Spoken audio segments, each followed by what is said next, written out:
It is that time of the week again. What is that time of the week again? It's 4:30-ish, 4:38 if you want to be precise. It's 4:38 on SaturJay, SaturJay afternoon. Yeah! And what are we gonna do on a SaturJay afternoon? That's right. We're gonna play the world of Final Fantasy. And hopefully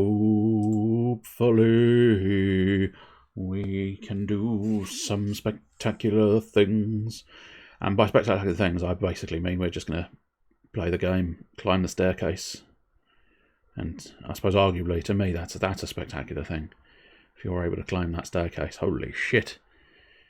You've done well.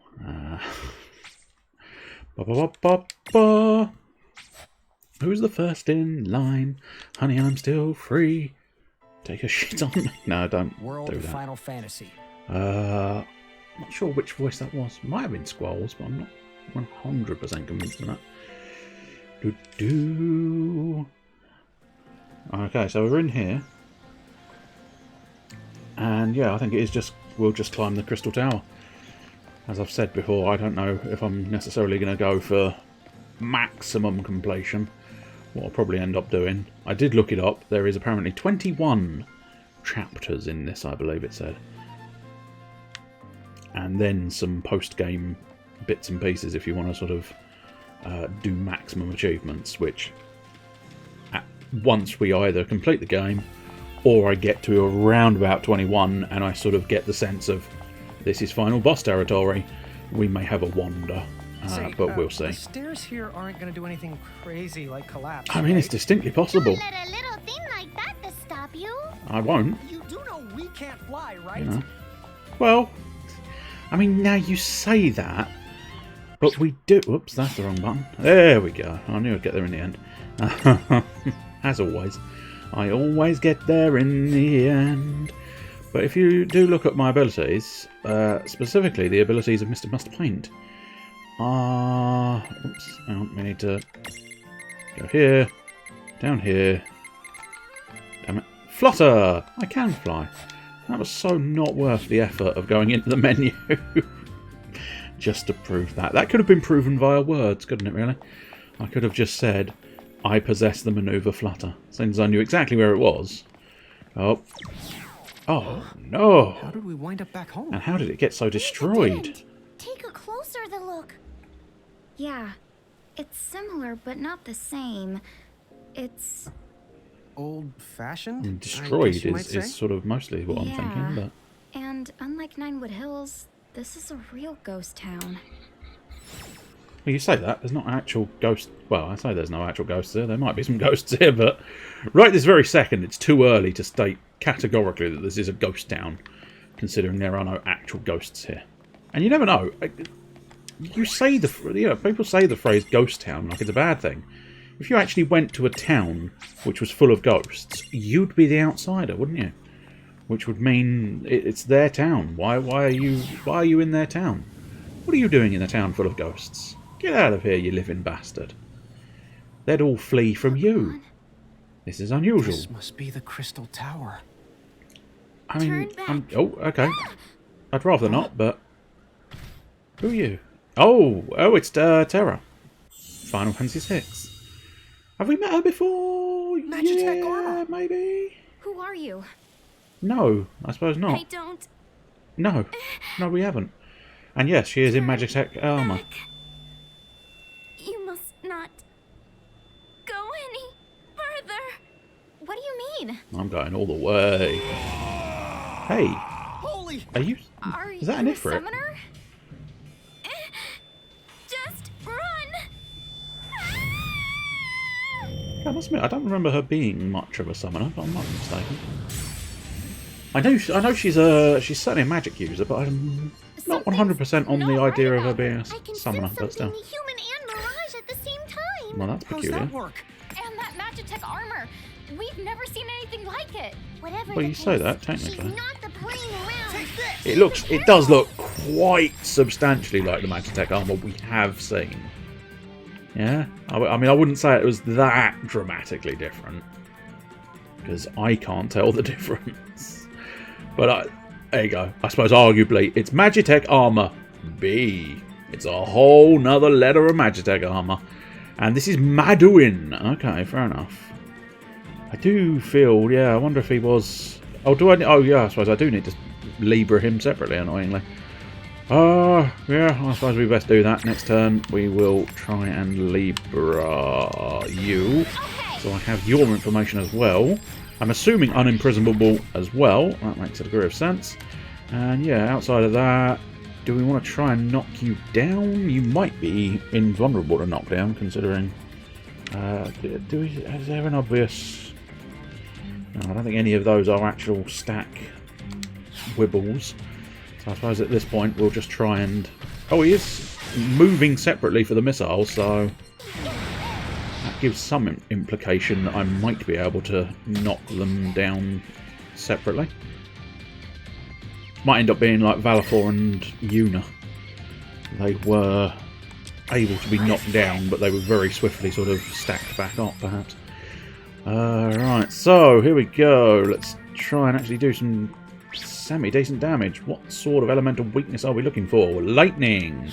We no longer do lightning around these parts. What are your thoughts on air? You have very limited thoughts on air. What about you, Mr. Maduin? Do you have...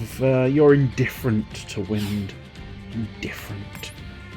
So... Just remind me. Yeah, you have resistance to wind. That's really water. What are your thoughts on fire? Oh, substantial resistance. Okay. Yeah. So I suppose thunder might be the best choice, even though it is the it's the wrong target. Of course it is. I think it's because I never changed back. Although having said that, I suppose he might be the better choice to target first. I don't know. Chocobo kick. I don't think it's going to help me all that much. Fire, however, might do. No, we decided. No, we decided fire is not a good idea, which is a shame because I've got all the fire. We decided wind was not a good idea. Oh dear. Oh no. I've got very little I can use here, which is inconvenient. I'm just going to double check my stack kicking capabilities. I think it is primarily the Chocobo kick. Yes, it is. So I will remember that and just try and knock you down. Knock you out of the Magitech armor by kicking you in the face. And kicking you all over the other place. Oh, what are your thoughts on Earth? Resistant again. Tickle, however, yeah. Yeah, I think it's going to have to be Tickle. Try and knock that stat down, make him weaker. And we can knock the stat down, good. I didn't see the meter come up the first time I used Chocobo Kick, so I was slightly concerned. Got to be a bit careful with Lan's AP, because of course he is the one... Oh, wait! Nice. He is, of course, the one who is needed for that kind of thing. So, yeah... Oh, no, that's me. Terror, yeah, it might be easier. Might be easier to try and trash the armour first. So if we focus our efforts, what we'll do is just some basic attacks. That will allow my AP to recharge for if I need to try and break their stack once again.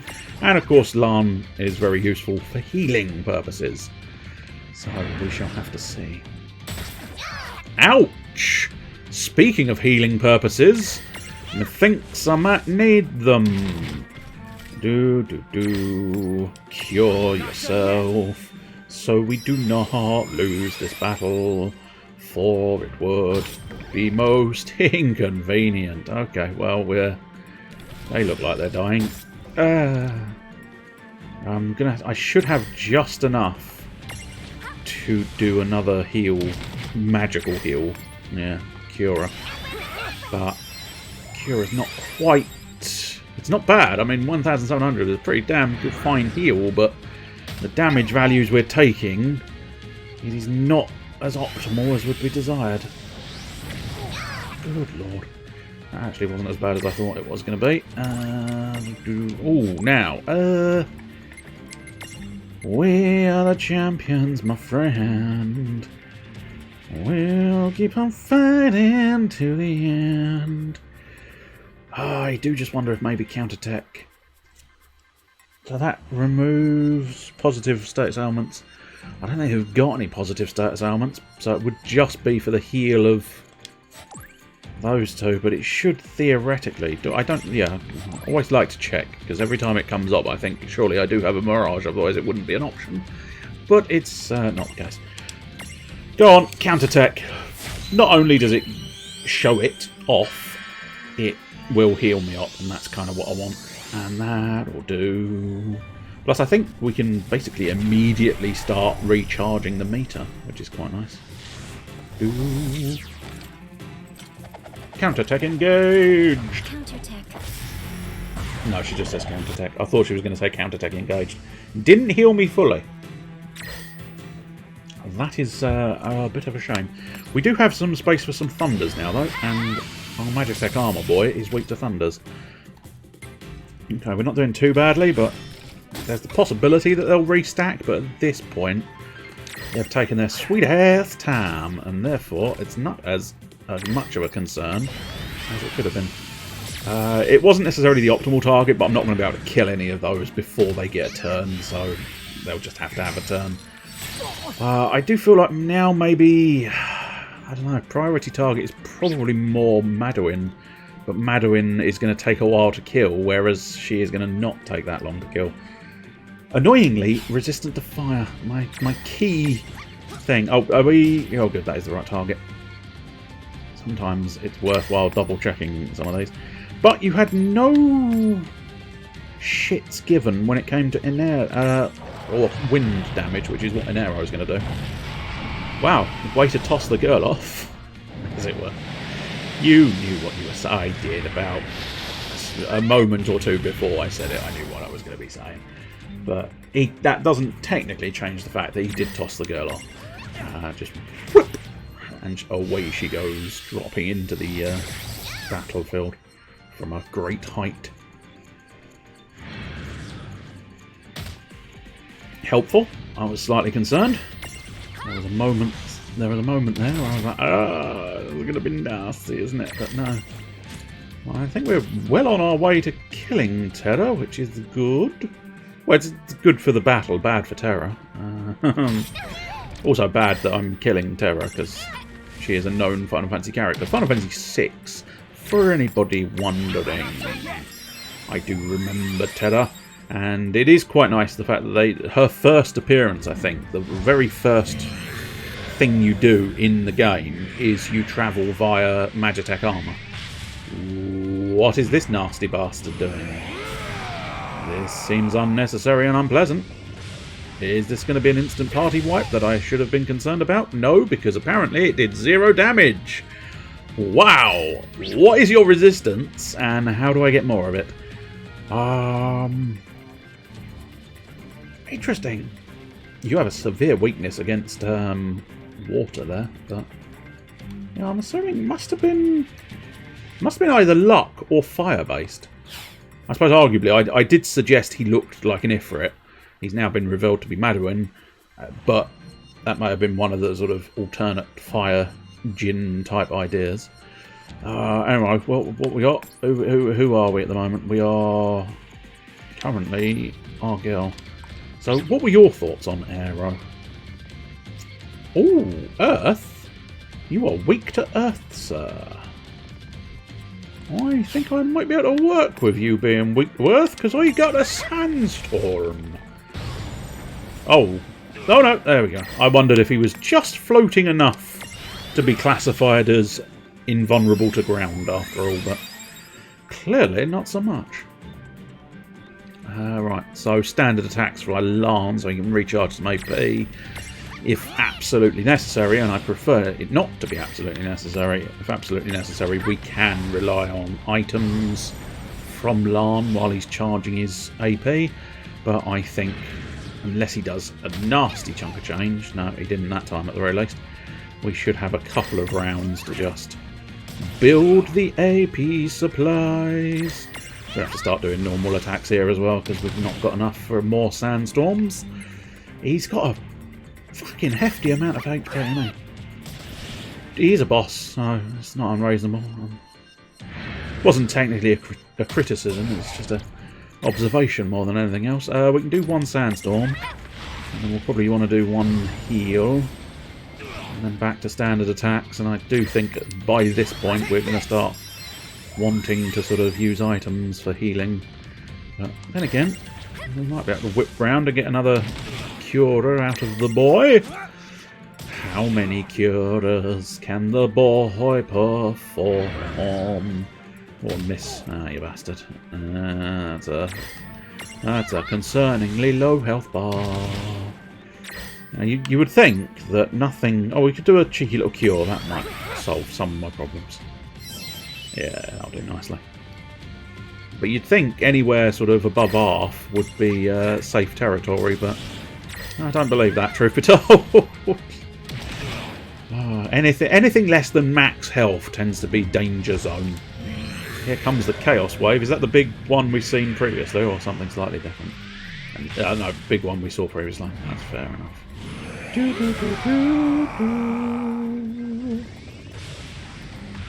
Ouch! See, I might have actually been quite damaged had I not done what I just said I would do. So I'll tell you what we're going to do. We'll use a high potion on Lan, and then next turn we should have enough AP to bring back the idea of using a Cura for Rain. And theoretically, at least. I don't know for certain, but there we go, that's max health, but theoretically I don't know what the theory was now. Let's just keep attacking, that's the theory. The theory in a nutshell. I think the theory was I'd have enough for a Cura, but by the time I got round to discussing what the theory was, I'd already used Cura. Which makes it a little pointless. Oh, nice crit.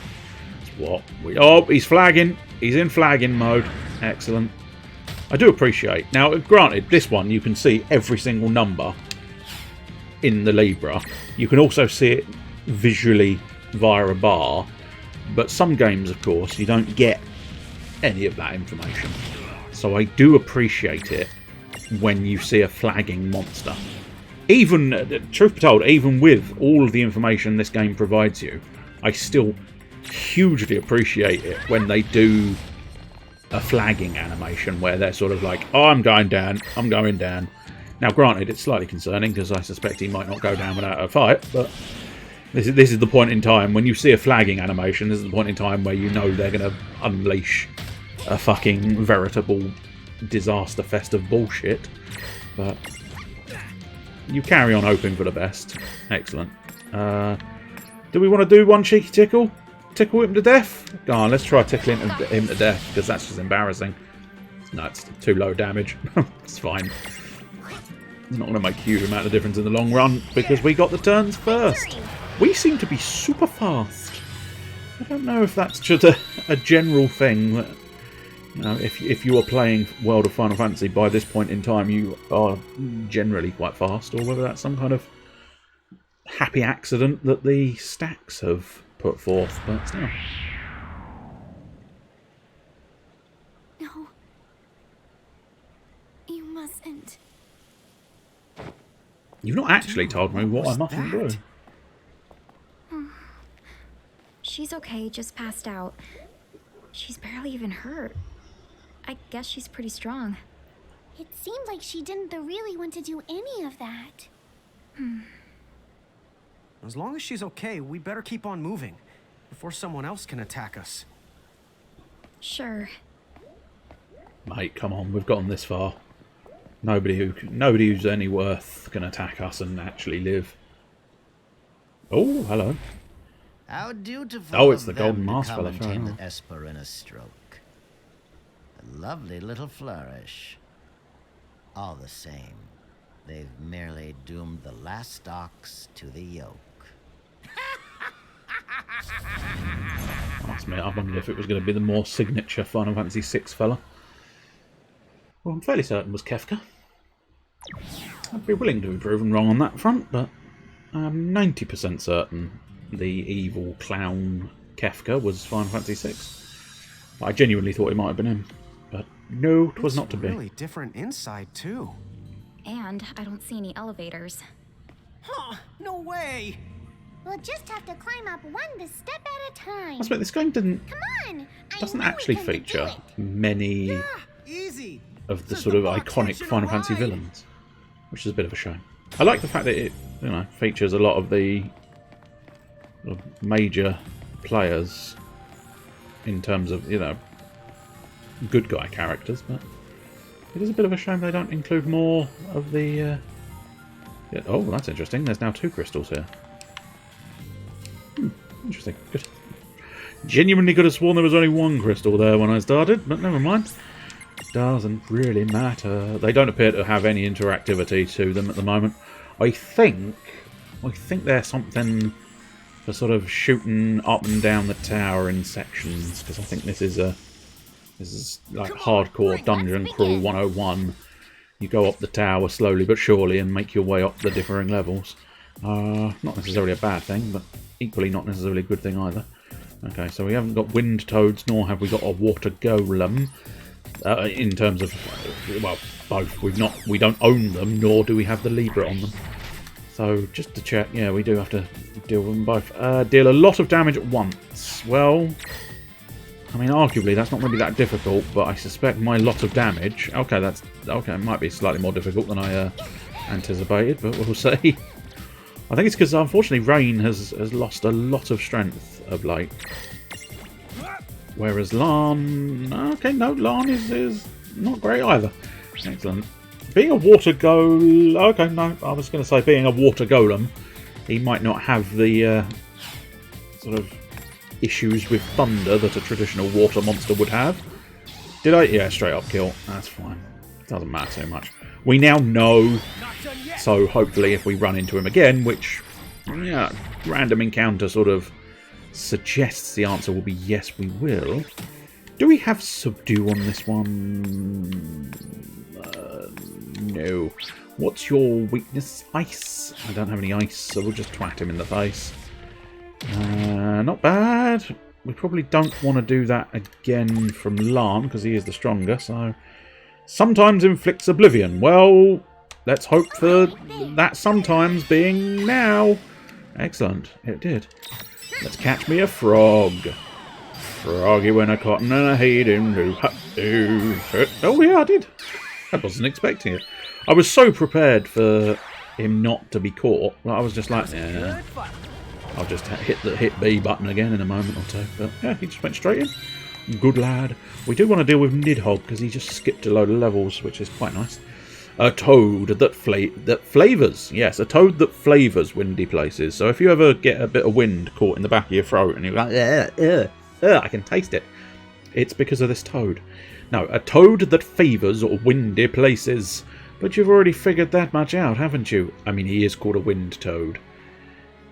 These croak and dagger types like to lullaby prey to sleep before they strike. Every Sunday they get together for teeth in, straight, marvellous. Every Sunday they get together for a cappella practice, followed by burgers and French fry. My brain auto-corrected the spelling to be the traditional word, missing the joke, but then it sort of tried to say the word that it was seeing, and it was just a confusion. But French flies. French flies. There's the joke, French flies. Anyway, use the default, looks good, and send it over to the girl. Leave it with Seraphy. I say girl, I mean pixie. Nymph? No, maybe not nymph. I think she might be a pixie. But yeah, everything tells me to go up the stairs, so the first thing we do, of course, is go down the stairs. Those are the rules! If we didn't have rules, where would we be? France, I think it is. If we had too many rules, where would we be? Germany. And if we had... insert the rest of the joke that I can't remember off the top of my head, because I'm not Al Murray. More's the pity, in fairness, but... Libra! Now, I get the impression maybe I'm not supposed to beat these guys, so they might kick the shit out of me, but we'll see. Land a counter-attack. Well, that's... not as likely as you would think, but Sandstorm's going to be quite useful here. Was Sandstorm both of them? Yes, it was. Excellent. You are weak. You are weak. You are weak beyond belief. You who've got the thunder horn, and you're giving it to me. It makes my life very awkward when you give me the thunder horn. Everybody come round and see. Come and see my thunder horn.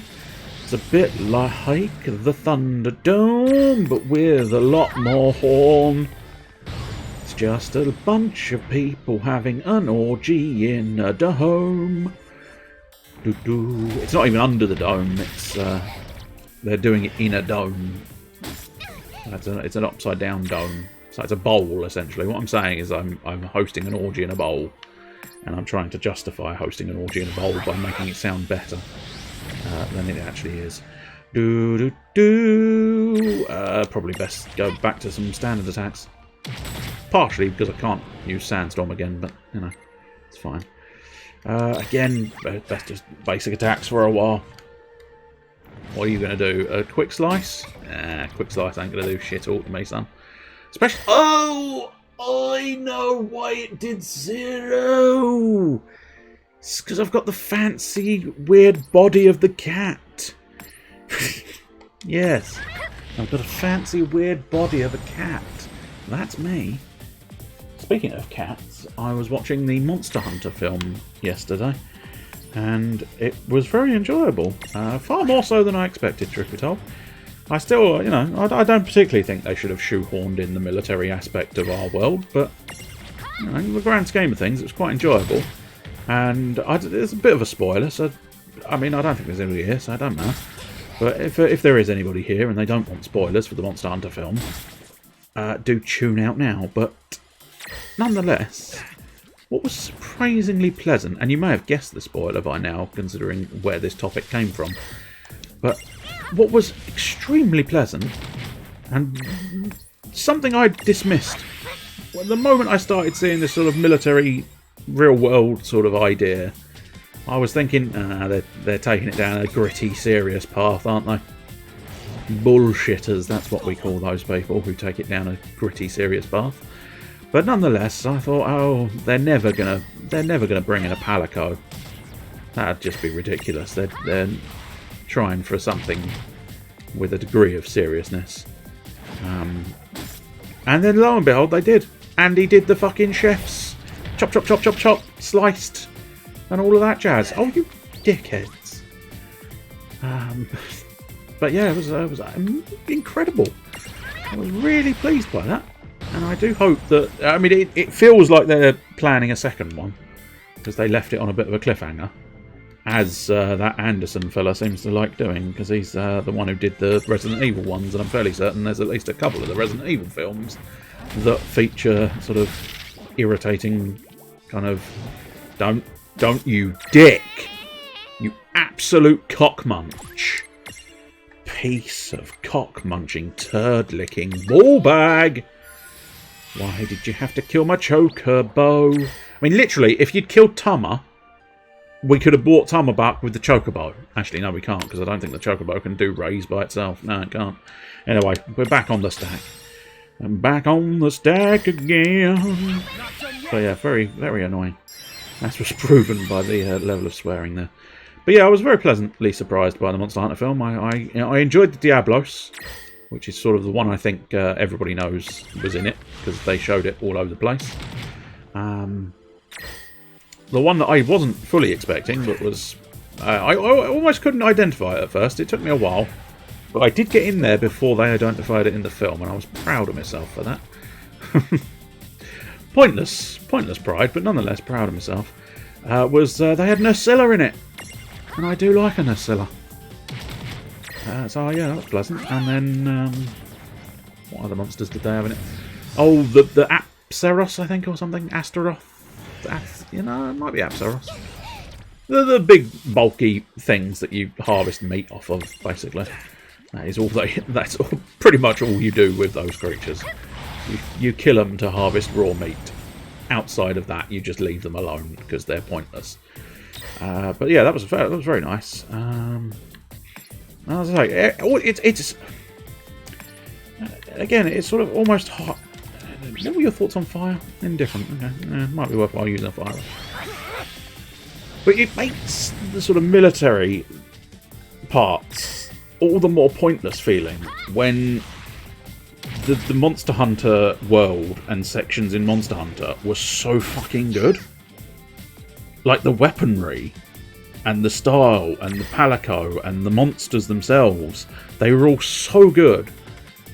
And it's like, and at that point you start going, why did you do the shitty shoehorning military cock in there?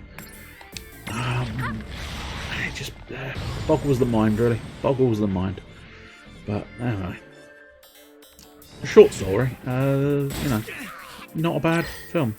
Not a good film, but not a bad one. Let's use some fire just to hopefully speed things along a little bit.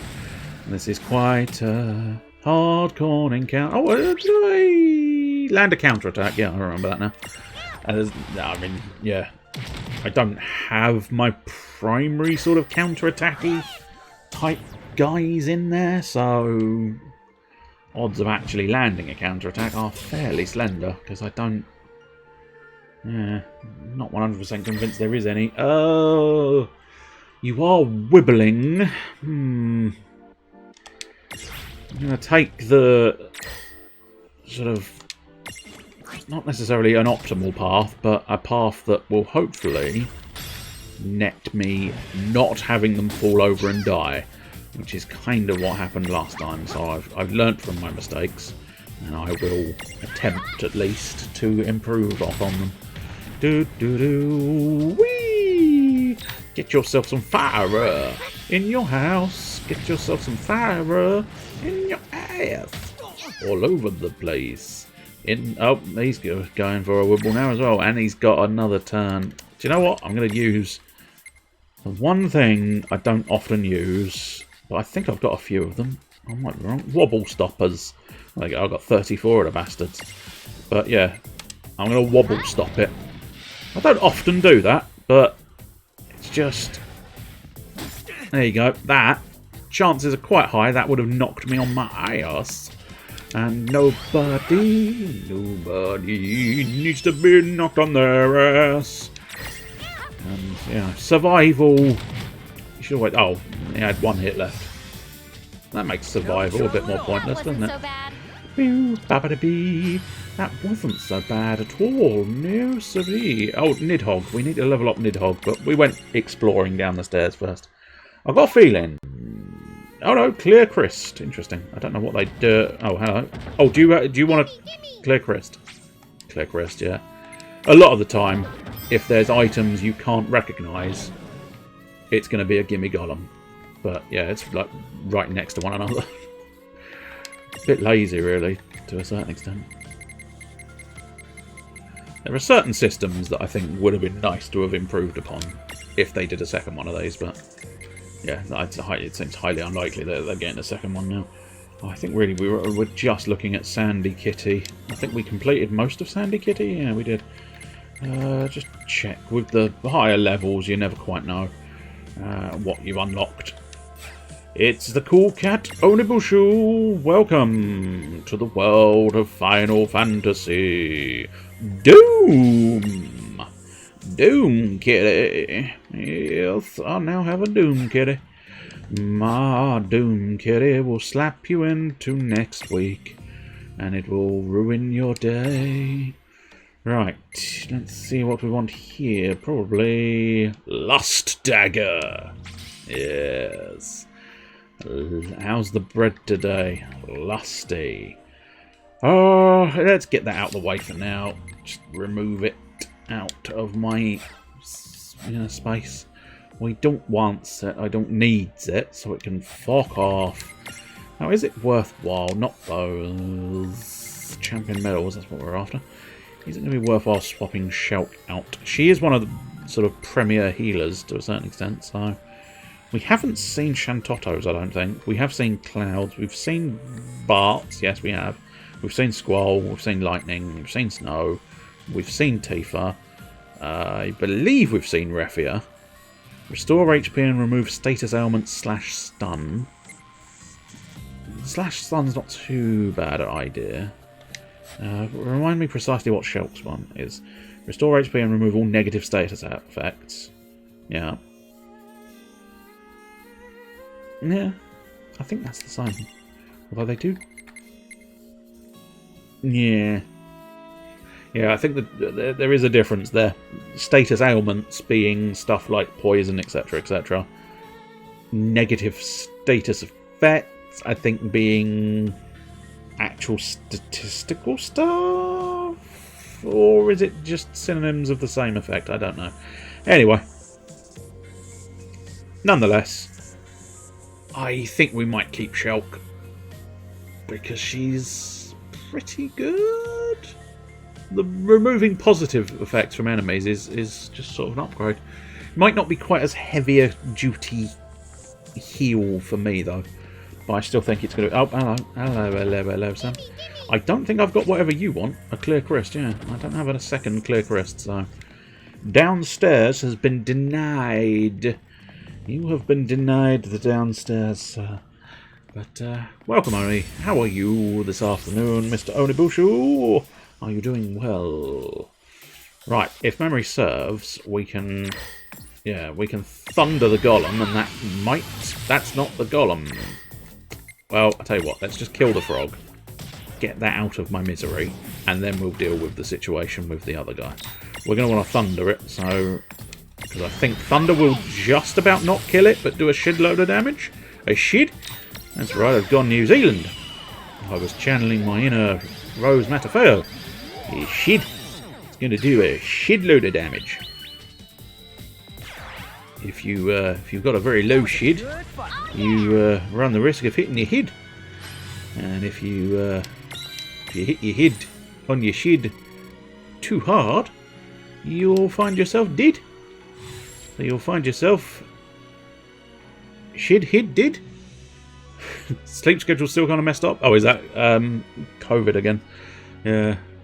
I must admit, I didn't really didn't hit me all that hard, truth be told. It's the after effect. As I was saying, you know, the actual sort of time period where I had the illness was kind of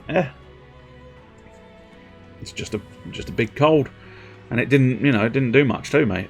And then sort of post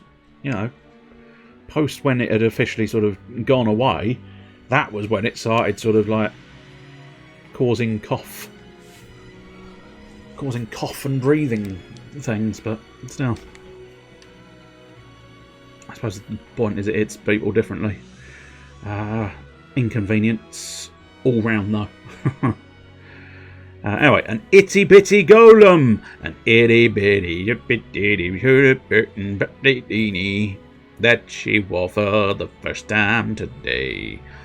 I can't remember the full lyrics of that. It's itsy bitsy teeny weeny yellow polka dot bikini that she wore for the first time today. That's the one. An itty bitty golem variant with a surprisingly high threshold for pain. Hit it with magic, however. Has a passion for bathyspheres, ichthyology, and seafood. So, I don't know for certain, but I'm fairly certain bathyspheres is a type of submarine. Or, not necessarily something you would associate with being a submarine, perhaps, but it is something to do with being able to go underwater, a bathysphere.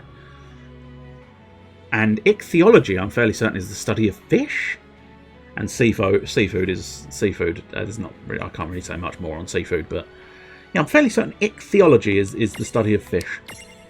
But I might be wrong on that one. It's just one of those odd little things. Mostly, probably through Final Fantasy, in fairness, but mostly through video games I've picked up knowledge of the word ichthyology. Because I think... I'm willing to be proven wrong on all counts, but I'm fairly certain there are some moves in some RPG game somewhere that is considered ichthyology, and that is something that gets you a bonus against fish enemies or some such. But again, all facts, figures, information gleaned from this stream are subject to the take with a pinch of salt principle, which means don't take them at their word. Let's fuck up the frog first, because it should be slightly easier. Point proven. And then we'll concentrate on fucking up the water golem. If you were wondering why I'm not trying to capture the frog, I already have. I already own a little frog. There we go. They said magic was the weakness, and thunder's not particularly expensive as a spell. That bloody Nidhogg really does shake something disturbing, doesn't it? It's a disgusting monster all round, frankly, isn't it? Disturbingly disgusting. That's why I couldn't quite make up my mind where the word was going, so it sort of stuttered quite dramatically there. Like, is it disturbing or disgusting? It's both. How stupid do they look, just grabbing on? Oh, I see. That was the Moogle, not Must Paint. Oh, I feel slightly let down by Mr. Must Paint. He didn't fly me to the moon, or at the very least over this gap. Been left down to Mr. Death Kupo. And really, I don't know if I trust Mr. Death Kupo, because, well, you know, he might get halfway, give me a cold stare down, and just use the words Death Kupo and drop me, but one hopes not.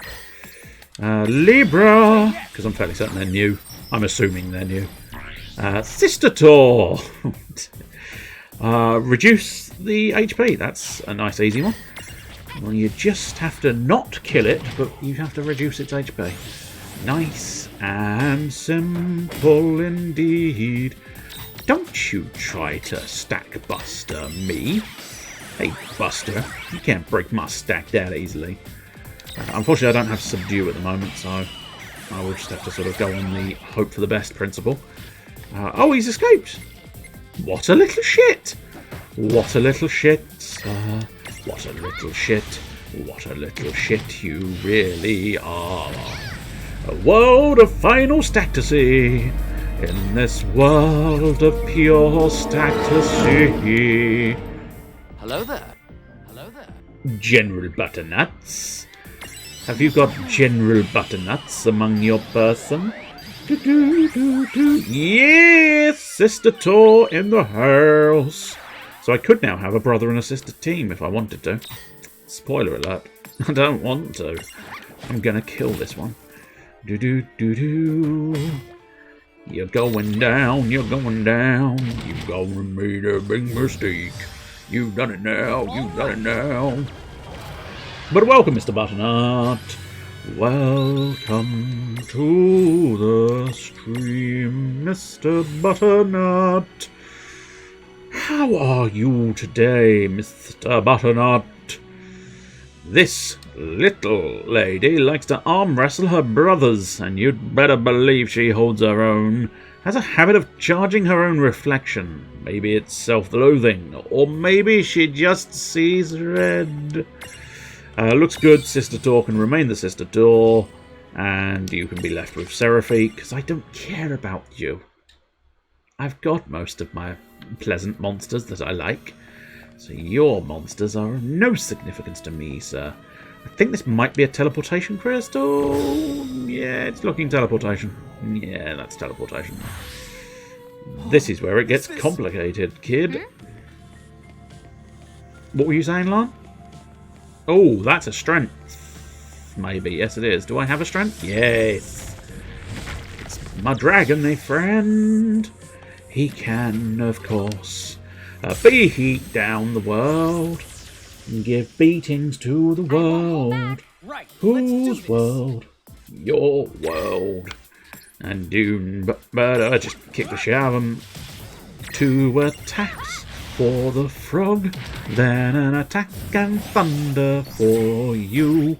Well, having said that, you just shelled yourself. Absolute bitch.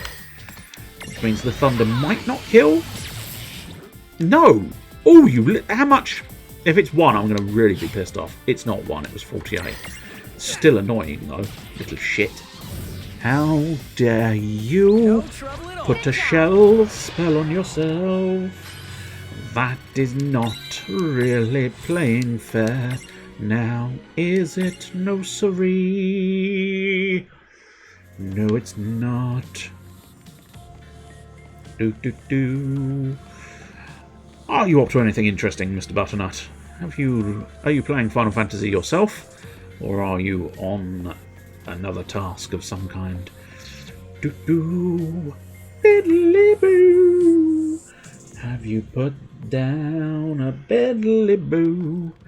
We're just sort of going up a tower at the moment. Travelling up a tower so we can travel down a tower. Which is actually alarmingly true, in fairness. Because we need clear crests, which we get from encounters going up the tower, in order to then go all the way back down the tower, in order to then go down the tower even further. But we'll have to take a couple more of these bad boys. Bad boys, bad boys. Oh, what you gonna do? What you gonna do when they're coming for you? It did have the gall to survive a few seconds longer. How dare it? How dare it indeed? No, just a standard attack from you. Oh, of course! Pokemon Legends Arceus. Yes, how much Arceus can Arceus be if Arceus could Arceus? It's the one problem I have with that game is the fact that it's got the word arse in the title. That's why I'm surprised they don't go with it being a hard C, because Arceus would sound just as epic, and it's a made-up word, so it don't make that much difference, but nope, they decided arse was the destiny of that game. We shall unleash a game that is known simply as arse. No, it's not known simply as arse, is it really? How is Pokemon Legends? I haven't really seen much to do with it. As far as I can tell, it looks mostly like the Pokemon formula, but possibly action-based? A little bit more sort of action-y? I don't know for certain. Because as specified, I haven't really looked into it. I know of its existence, I just know little else about it. Let's do a little cura. But certainly I'm assuming it's not just your simple standard Pokemon style game. I'm assuming it's a little bit of an offshoot in some fashion. Much like Dungeon, Pokemon Dungeon perhaps. I mean certainly it stands up to the example I'm giving, which is it something a little bit different like Pokemon Dungeon is to regular Pokemon? Yeah, just attack. Just a straight up attack. Oof, you really are taking a beating, aren't you, sir? But my Sandstorm will sort of mix the Pokemon formula with Breath of the Wild, and you have a game I want. But unfortunately, it's a Nintendo game, which means bloody bastards won't lower the price. Because they don't have to, which I suppose is not unreasonable, but at the moment, certainly, I am unable to purchase anything along those lines. But maybe next month I will try and sort of... Although having said that, if I do want to pick up a game next month, it would probably want to be one of the older Pokemons. Possibly Sword or Shield. Probably Sword. I think I've mentioned this in the past. I think the dog... Sword Dog I find slightly better looking than Shield Dog. Because Shield Dog is like, big dog, it's shielding, my face is in shield. Help! Whereas Sword Dog is kind of like, I am a mighty hound and I have a sword in my mouth. I could put this sword down if I wanted to, and then I'm just a magnificent dog. Whereas the Shield one's a bit more like, I can't put the shield down, it's inside my face. I know I shouldn't have eaten the shield, but I got greedy. It wasn't obvious, I'm not overly keen on the shield design. Or I don't know what their official names are. I just look at them and think of Sword Dog, Shield Dog. Definitely interesting as the Pokemon will actually attack you, the player, if you don't manually throw your own Pokemon at them first. That I like. It's interesting. I always had... when I was like designing games semi-regularly, I suppose, as sort of like a full-on hobby, I did do sort of Pokemon designs. I was designing one that was like... I always thought I'd describe it basically as a slightly more adult version of Pokemon. But by that, I don't mean Grand Theft Auto Pokemon. Not like that sort of level. Just a bit higher. Mostly because by the time I was designing games, I was that bit older than the Pokemon target market. So I kind of wanted a Pokemon game that was more aimed at me. So I wanted to design something that was a bit more, you know, in-depth, perhaps, I suppose, and just different, I suppose. But anyway, that was one of the things I wanted to include a little bit more in the design. It didn't go very far, I'd like to point out. You know, I've designed thousands of games. Most of them are by design. I mean, most of that is a sentence. But nonetheless, yeah, I wanted to include the trainer a lot more when I was sort of designing it. And clearly, although it's taken them quite a significant period of time, they've finally agreed. This definitely seems more mature than the usual Pokemon game. So again, that does rather please me, because I do enjoy Pokemon, regular Pokemon, but as I say, being that little bit older, it does sort of, it makes me want a little bit more, you know, of a mature notion. That's why Black and White was perhaps a little bit better in a way.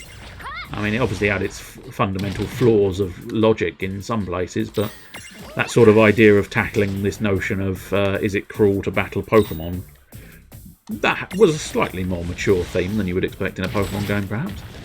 But, yeah. So yeah, the fundamental of that whole rambling sentiment is I would really love to get that RCS game, but as I say, tis not for this month, and then if I do treat myself next month, it'll probably end up being one of the older ones. Try and do them in the order they came out, despite the fact that I'm, you know, several years late. But oddly enough, speaking of Breath of the Wild, now this is a bit of a sort of cack-handed link. Speaking of Link, it's not. I hadn't intended that one, in fairness. But yeah, so we're going down the path of Breath of the Wild.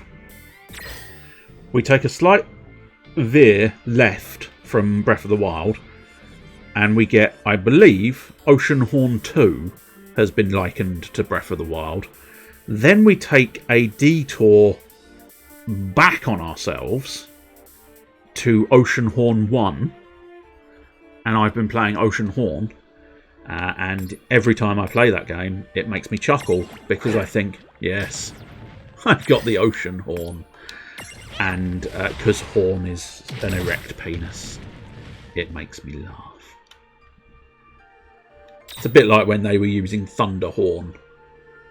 It made me chuckle. If you use anything with the word horn in, it makes me chuckle. Because I'm a child. Although, ironically, as a child, I probably wouldn't have fully understood the concept of having the horn. Because, you know, as a very young child, I wasn't exactly getting the horn on a regular basis. That wasn't so bad. You know, 5-year-olds aren't notoriously known for getting the horn, which is probably for the best. We've gone down a path I wasn't expecting to go down. But anyway. Oh, he's here and he's tingly. He couldn't be any more tingly if he had the horn. Maybe that's why he's got a tingle in his, I suppose, trousers is alliteration, but not quite the sort of structure I was after. But he's got a tingle, a tingly tingle. He's got a tingle on his dingle, and it's causing a horn. Anyway, welcome, Mr. Blue Bush. Welcome to Final Fantasy. Specifically, the world of Final Fantasy. You fucker! Don't you stab me with that chef's knife. Do not stab me with that chef's knife, you bad, bad little Tombury. Good, he did not actually do that.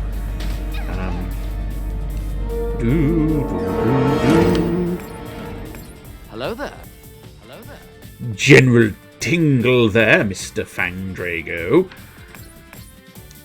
I suppose arguably I want to Libra the Tombury. Find out a little bit more. Is that a blue Tombury? I mean, technically, I would argue it's a white Tombury, because the Tombury itself is white, not blue. But yes, essentially.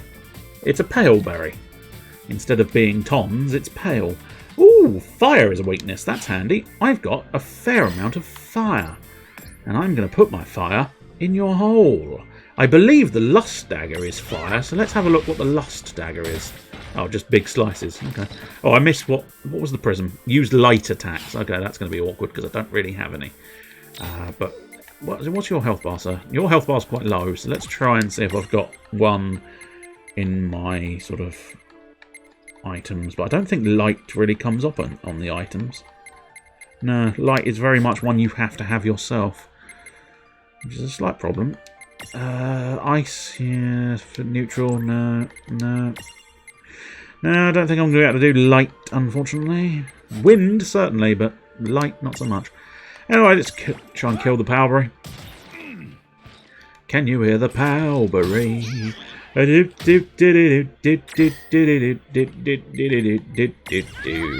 Send in the powberries. Banisher? You dare.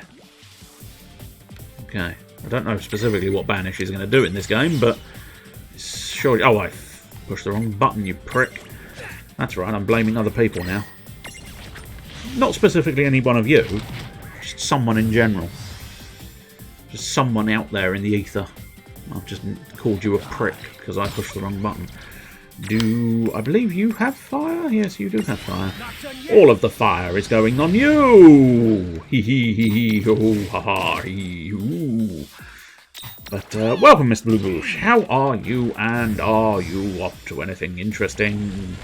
Are you enjoying your Saturday afternoon? Which has now evolved into a SaturJay afternoon. The moment you're here, up until the time, you know, while you're not here, it's just a regular old Saturday. But the moment you turn up here, it's a SaturJay. A SaturJay. A good boy, little Zaps. Finding me items. I likes you. Right, so, I mean, I feel like this is going to be a mistake.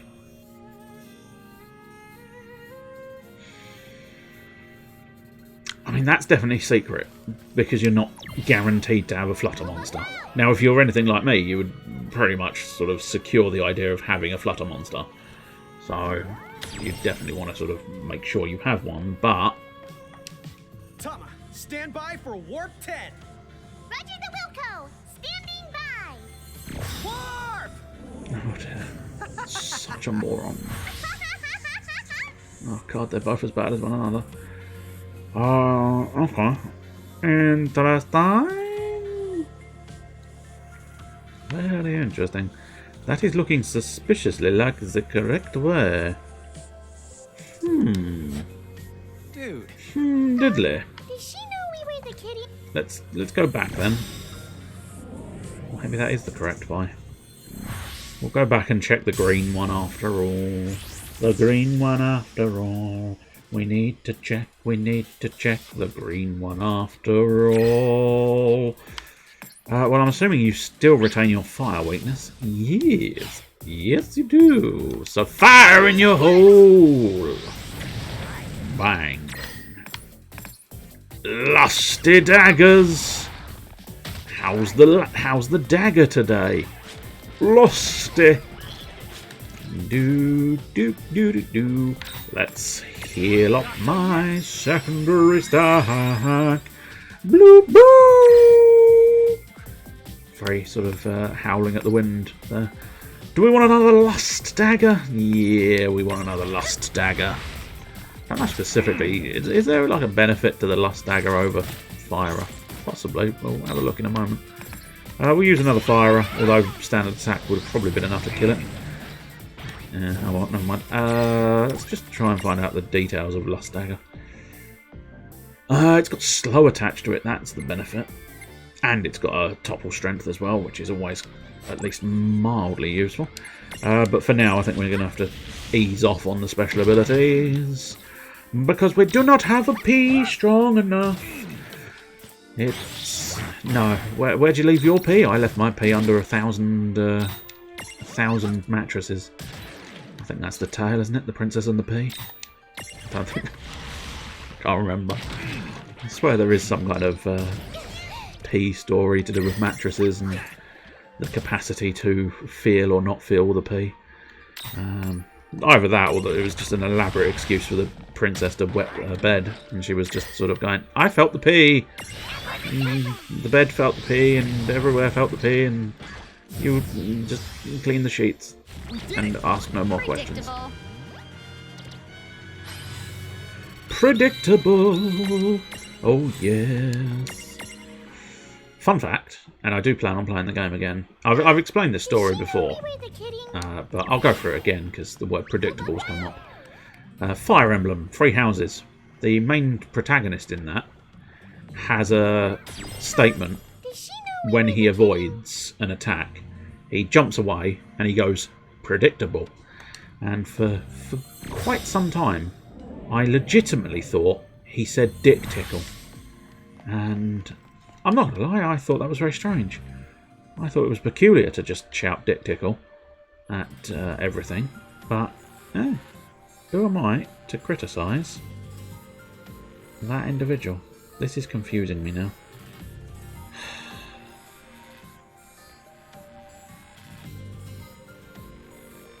Now this feels like it's the... This is going up, which suggests this is the correct path. I don't like this dungeon. Oh, I was going to say where the fuck am I, but it was just a fancy camera shot. Right, we're going to explore the red crystal path. That's my declaration of intent. Sic parvus parabellum. If you want peace, prepare for war. This isn't vengeance. Vengeance is an emotional response. Shit, if I just walked that little bit further along the path, I'd have found out earlier on that this was the secret path. Oh well. Dude, it's on. So no, not vengeance. Punishment. If you were wondering where that's from, that is from the film Punisher. From years and years ago. It's his end sentence, or it's his end sort of monologue, which I thought was really awesome. And then he goes on to start stabbing and killing and generally causing mass mayhem in amongst the bad guys' ranks. The video game for the Punisher was very good as well. If you've never had the opportunity to play the Punisher video game that was sort of tied in with that film, because it was Thomas Jane doing the voiceover for that film as well. In fact, it's pretty much the only sequel to that film we'll ever have, which is a shame, because I thought Thomas Jane was very good. No, I didn't mind the fellow in the next one, the sort of Warzone, I think it was called. But, and admittedly, it did sort of, a bit more over the top, and it was still quite an entertaining film. I don't mind either one of those. But there you go. Not a hugely important case of affairs, oh yes. Do do do do do. Do do. Have you had a mini milk in your life? Have you had a large milk in your life? I don't know. It's impossible to tell. Unless you inform me if you have had a mini milk in your life. If you have, then I think it's safe to say you've had a nice lolly known as a mini milk. Because if you say you have, I'm perfectly willing to believe you. Boo, boo, boo, ba, ba, doo. Right, now we're back on track to doing the correct thing. Ba ba ba ba da. Bitty bitty bitty bitty bitty. It's just a cracked bit of crystal on the side. I thought it was something special. Turns out it was nothing special. My hope at this point is we'll get to the top of this tower and then there'll be a warp back down to the bottom of the tower. Will that theory be proven correct?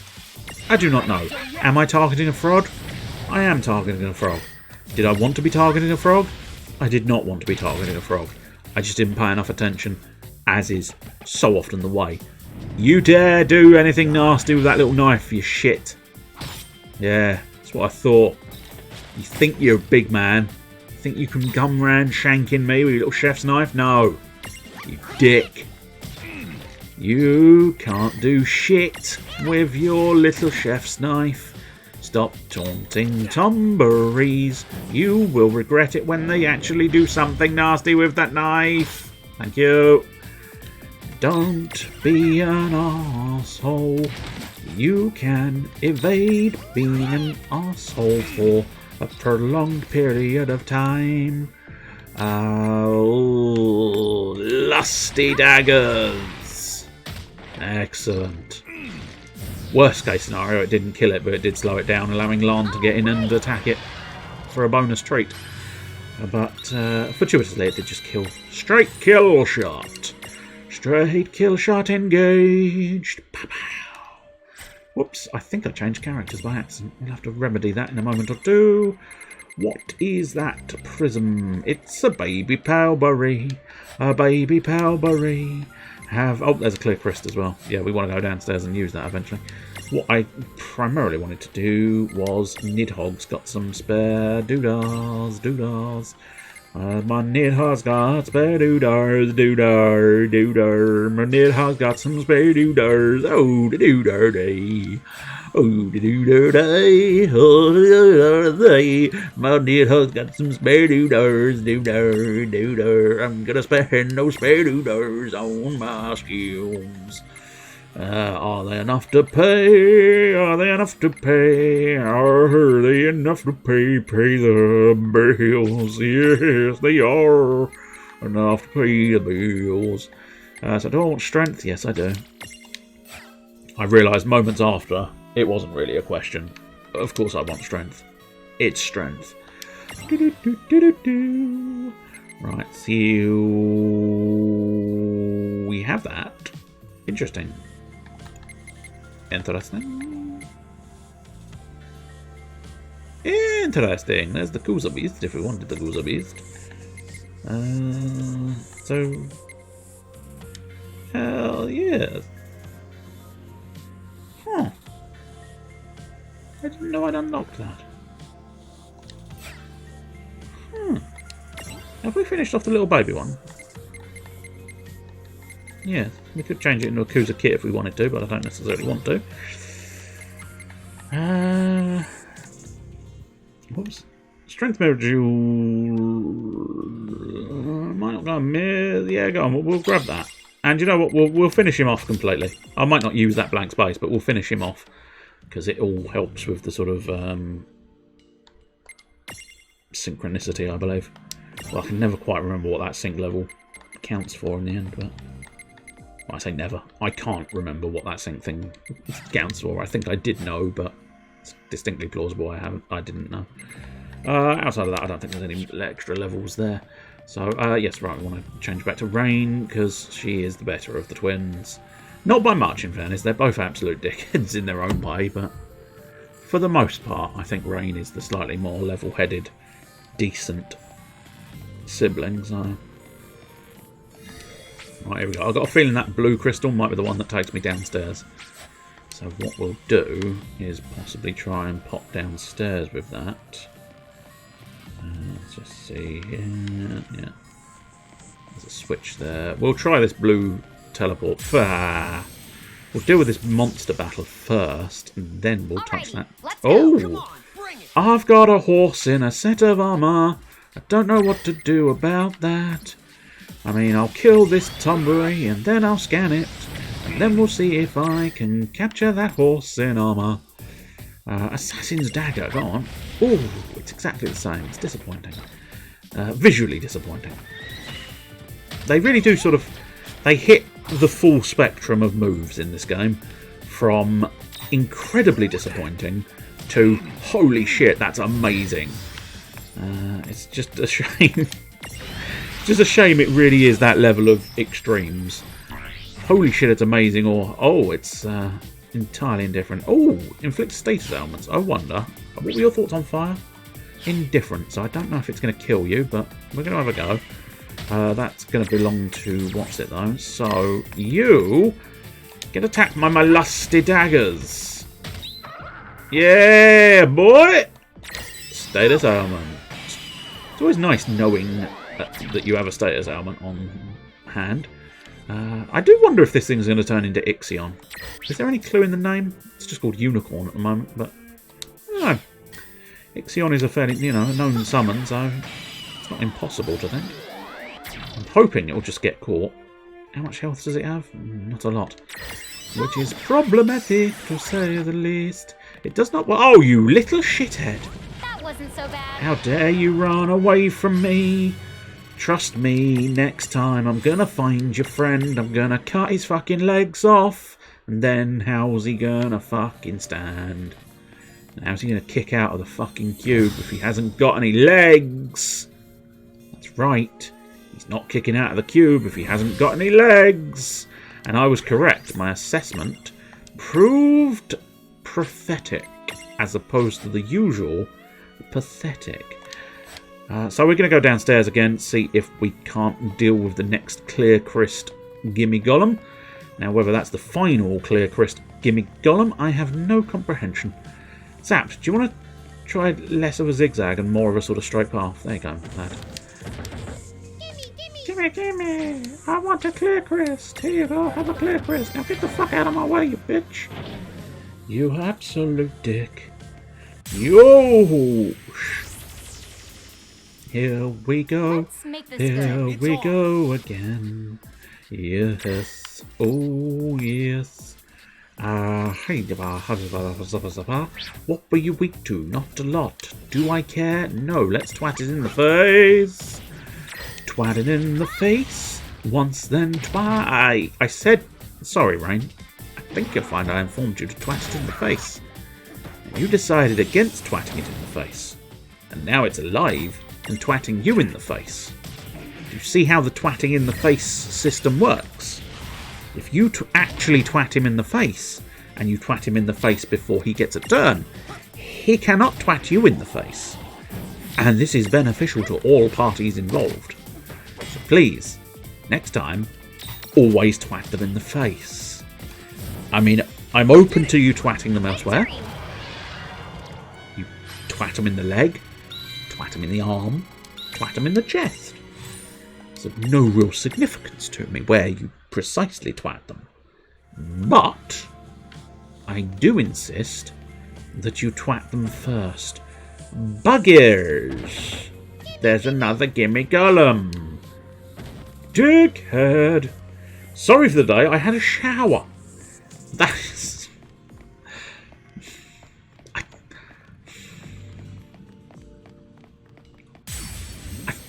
find that peculiar. But there you go.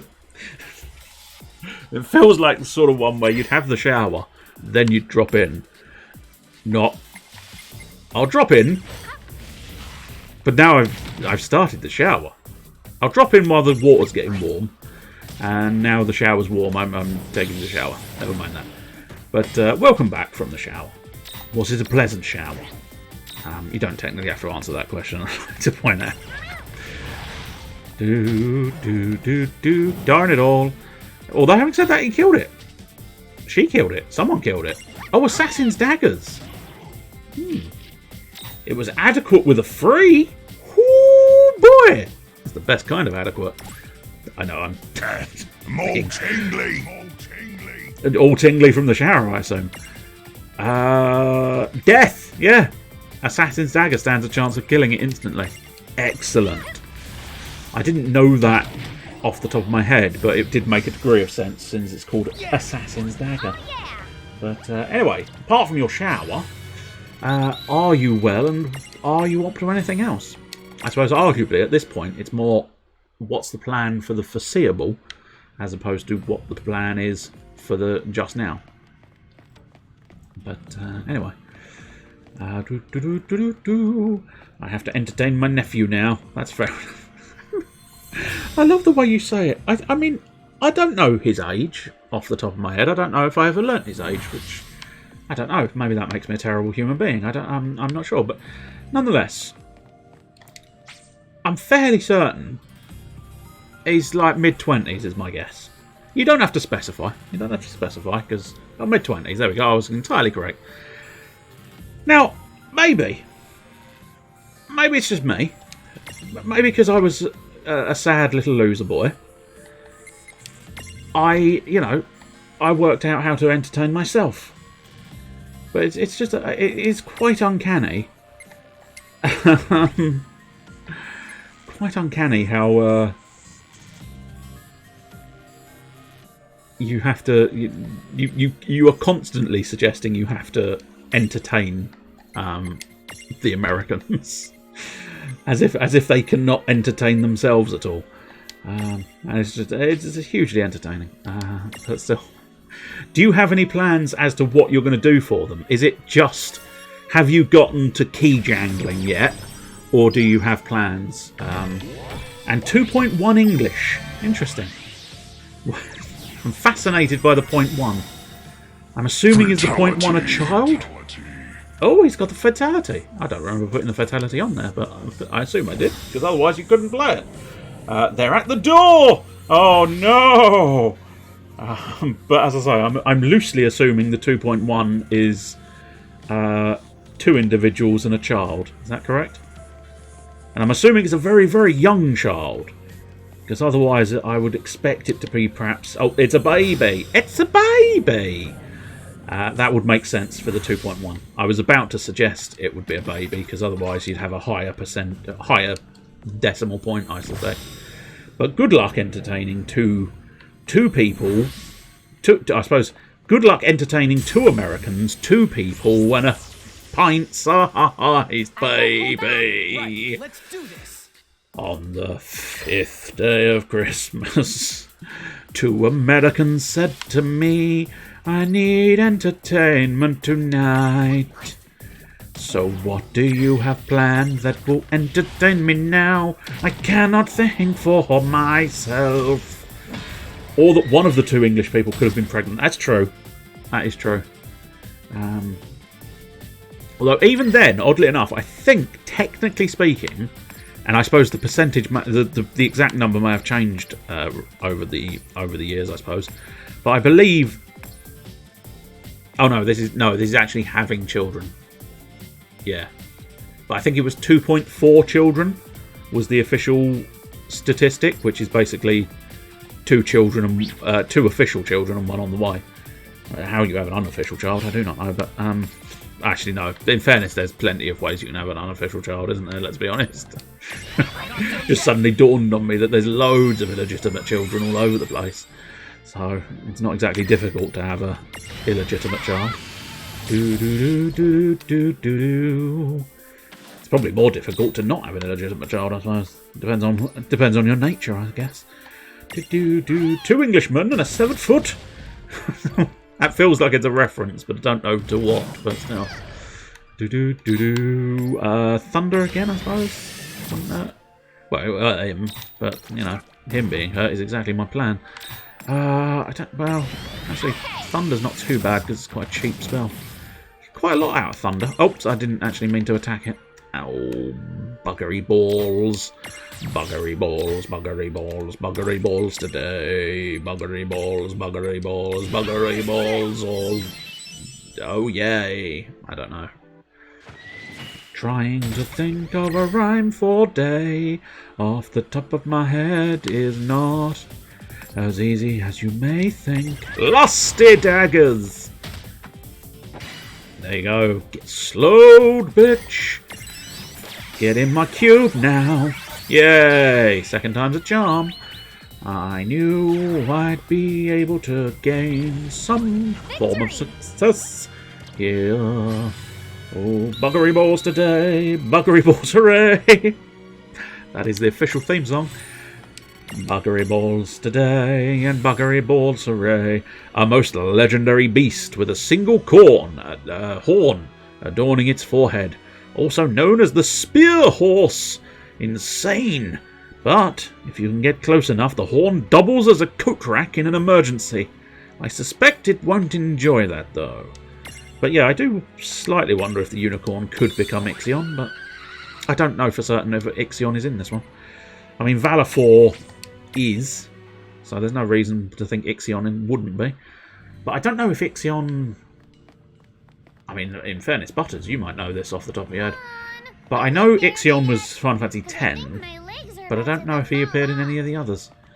I hear you. I'm about ready to...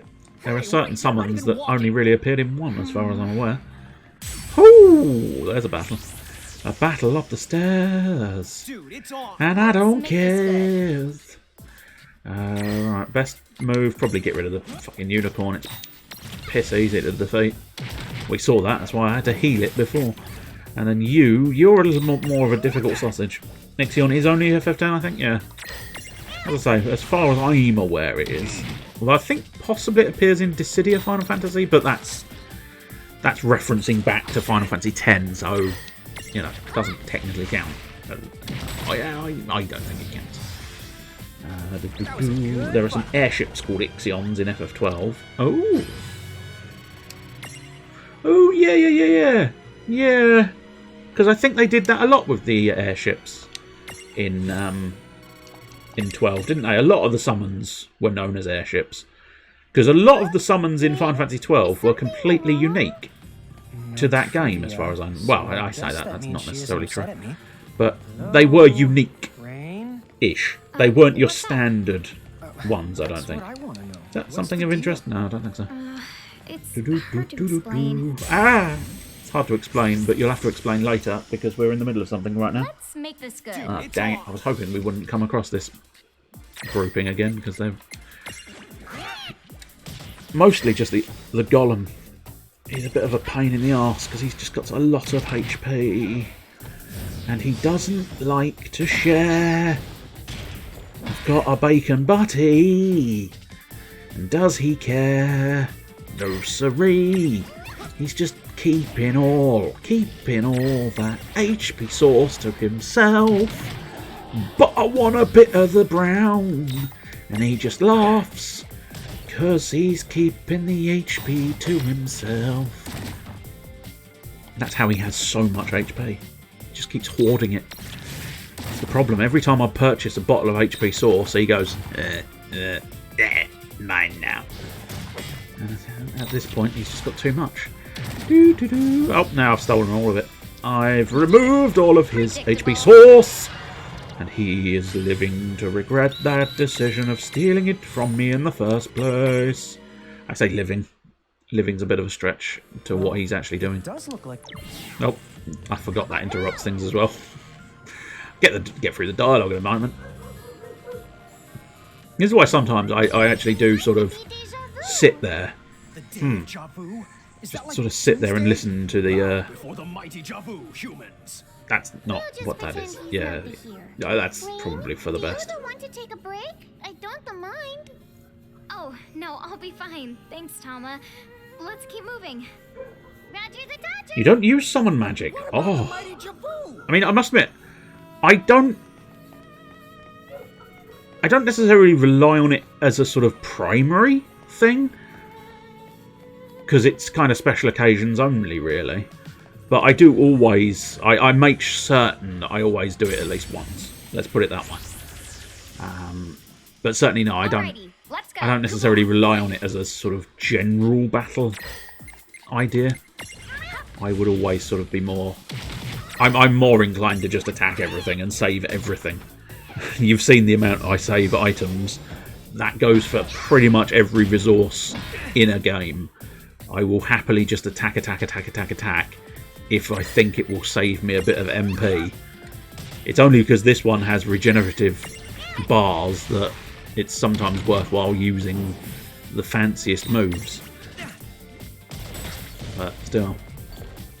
I did enjoy, I tell you, the ones I enjoyed, they didn't crop up all that often because they had sort of slightly funky prerequisites. But the Final Fantasy 15 ones, oh, they were gorgeous.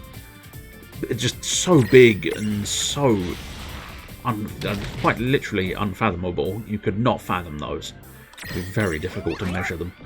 But nonetheless, oh, they were delightful.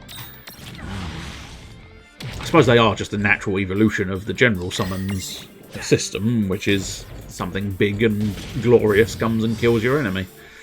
Well, that ought to do it. The one was always weird, but kinda at least gave you some interaction in some way, was the boost for the GFs in Final Fantasy VIII, where you sort of had to get rid of the sort of UI for your health bars and stuff, and then you had to hit square at certain points, but if you hit square at certain other points it would drop back down.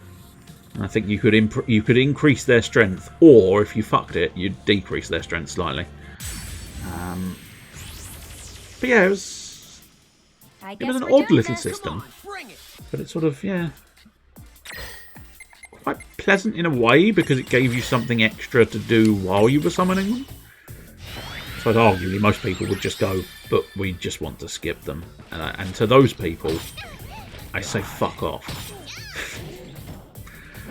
I don't know. I'm really bad at skipping animations. Don't get me wrong, I do on occasion, but I find it sort of very annoying when people skip all the animations. Years and years ago, I used to play the game Eye of Judgment. I don't know if that's something familiar to anybody. It was a sort of AR, yeah, augmented reality.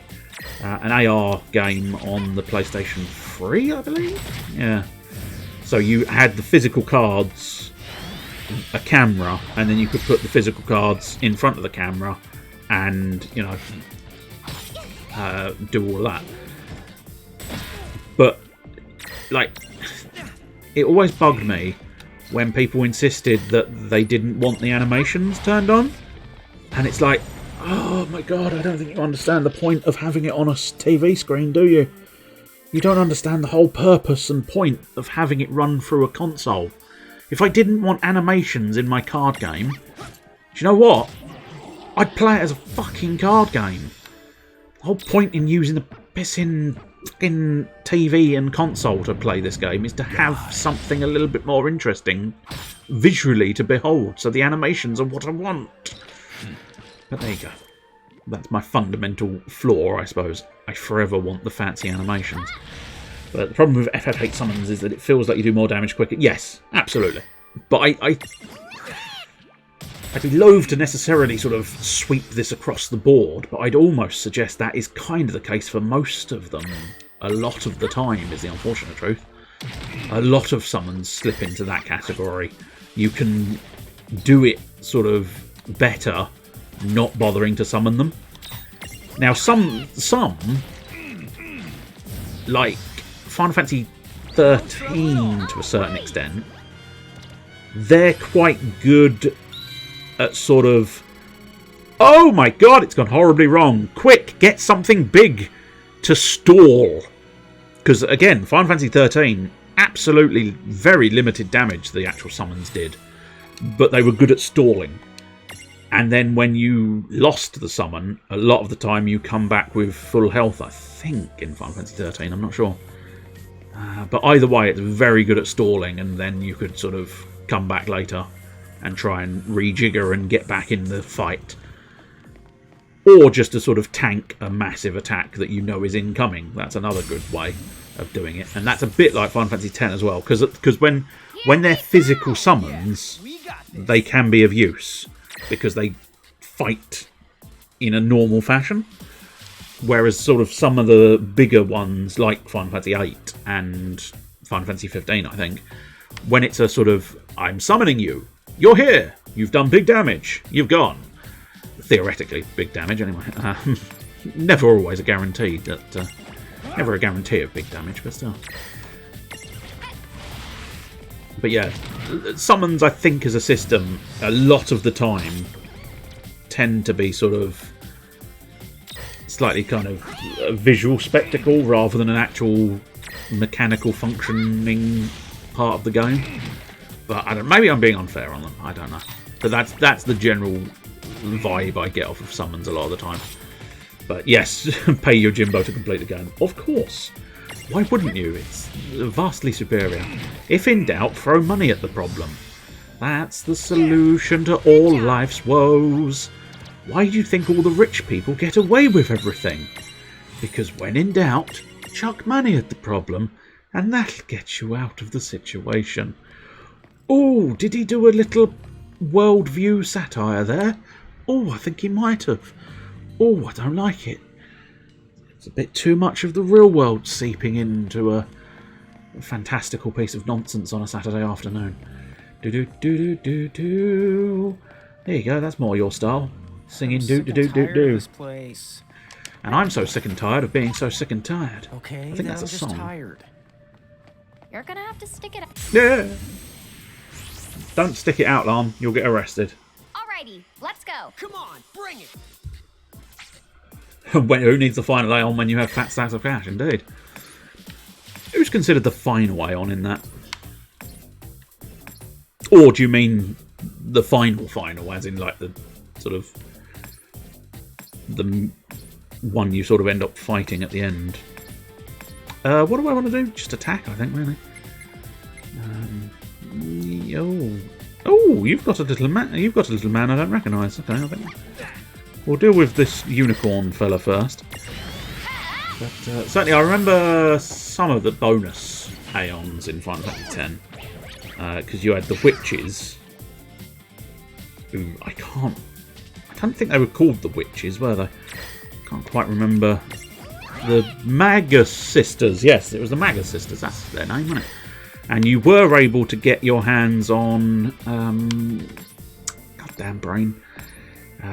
No, that's not a summon you could get your hands on. It's not called goddamn brain. But there was... This is a real Cthulhu-looking motherfucker, isn't it? Final Aeon's a summoner uses to beat Sin. Yeah, that's the one. You can pay Yojimbo to do it in the actual fight with Sin. Yes.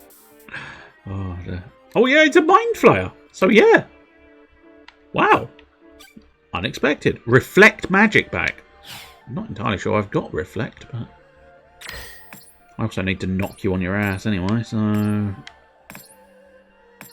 yeah, first things first, we'll try and knock the stat down and then we'll focus on whether I can or cannot get Reflect. First thing I think we'll do here, though, is Cura. Because if I do end up having to use Reflect, I'm not going to be able to use my heal spells, which is always slightly annoying.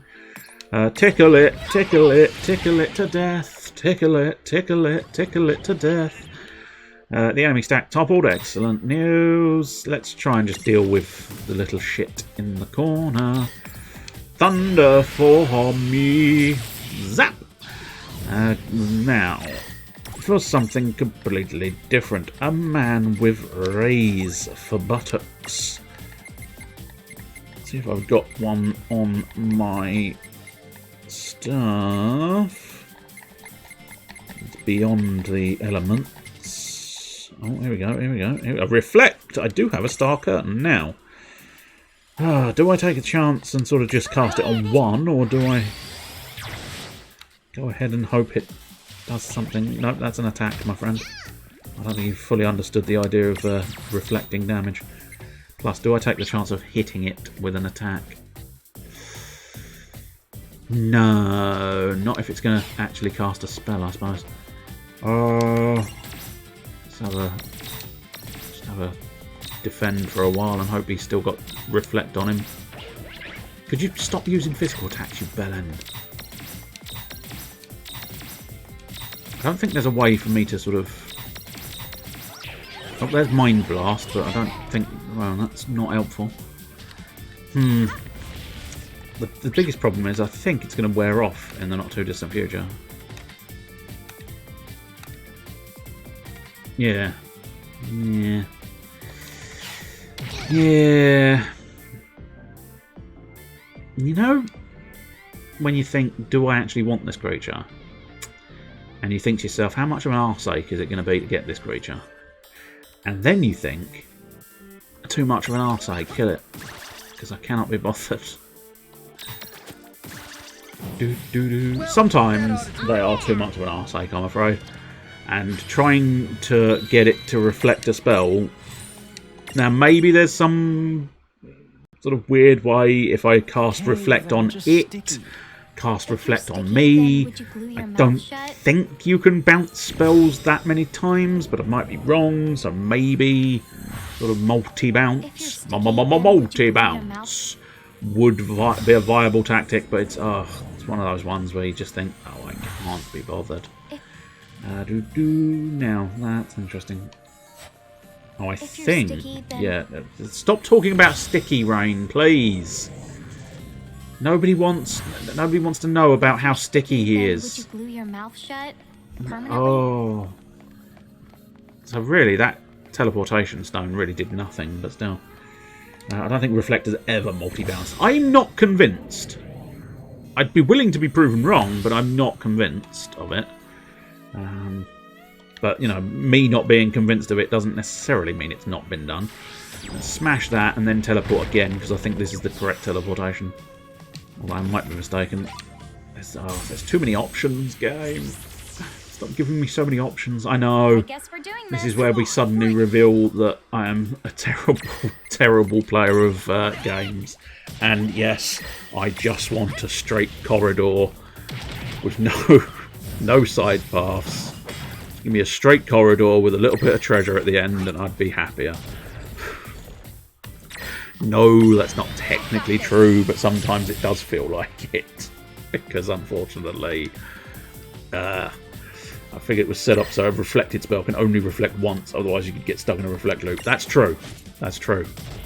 As I say, I didn't think it would be a viable notion, but it's one of those ones where maybe there's some peculiar system setup that you can do, but if it's just purely you have to set up reflect and then get lucky, it's kind of like, no, I don't have the items for that and I don't have the patience, and I think it's the patience part that's the slightly more concerning one. Okay, so oh god, why you have to be complicated? I think we want to go back down here because we do want to punish this little guy in front of me. Now, what the green is going to do, I do not know, but we want to deal with this guy because it's going to bring back one more of those clear crysts, and we want all of the clear crysts so that we can try and get down into the basement. Now, truth be told, I cannot remember if getting down into the basement is something you do as part of the storyline or something I want to do as just a lovely bonus extra. But we'll soon find out.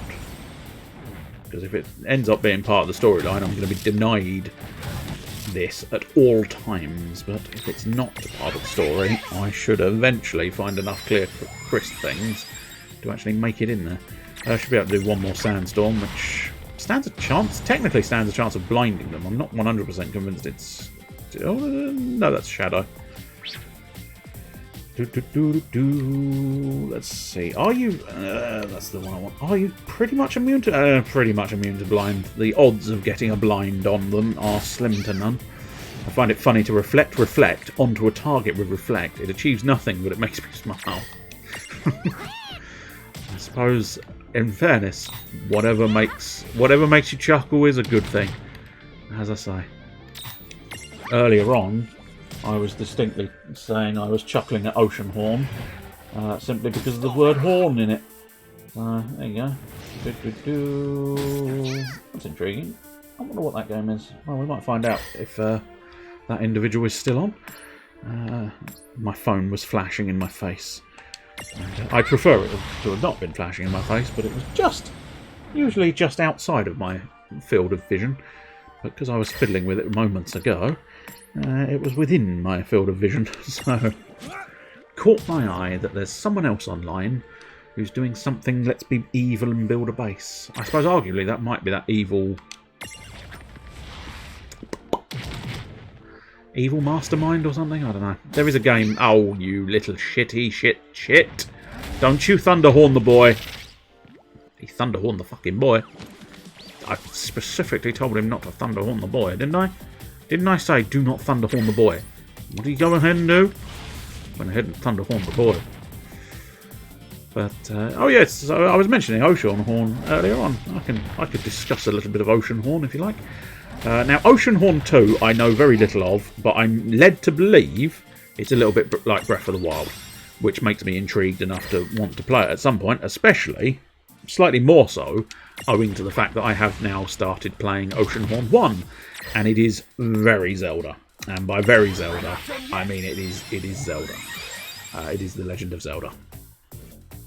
Which is very, very pleasant, to be honest. So I was thinking the other day, you know, if anybody enjoys a good Zelda game and just wants to play a good Zelda game but doesn't quite fancy, you know, you've played all the Zelda games, but you still fancy a bit of Zelda, but you don't fancy replaying a Zelda game, well, Oceanhorn may have you covered. And the other thing, I kept meaning to look it up. You might be able to confirm, Butternut. And I often sort of say that. With the full knowledge, you might turn around and go, why do you keep thinking I know these things? Will you fuck off? But, you know, you're an RPG fan like myself, so you may suddenly, you know, you may be able to sort of corroborate my brain's sort of slightly scattered thought tracks.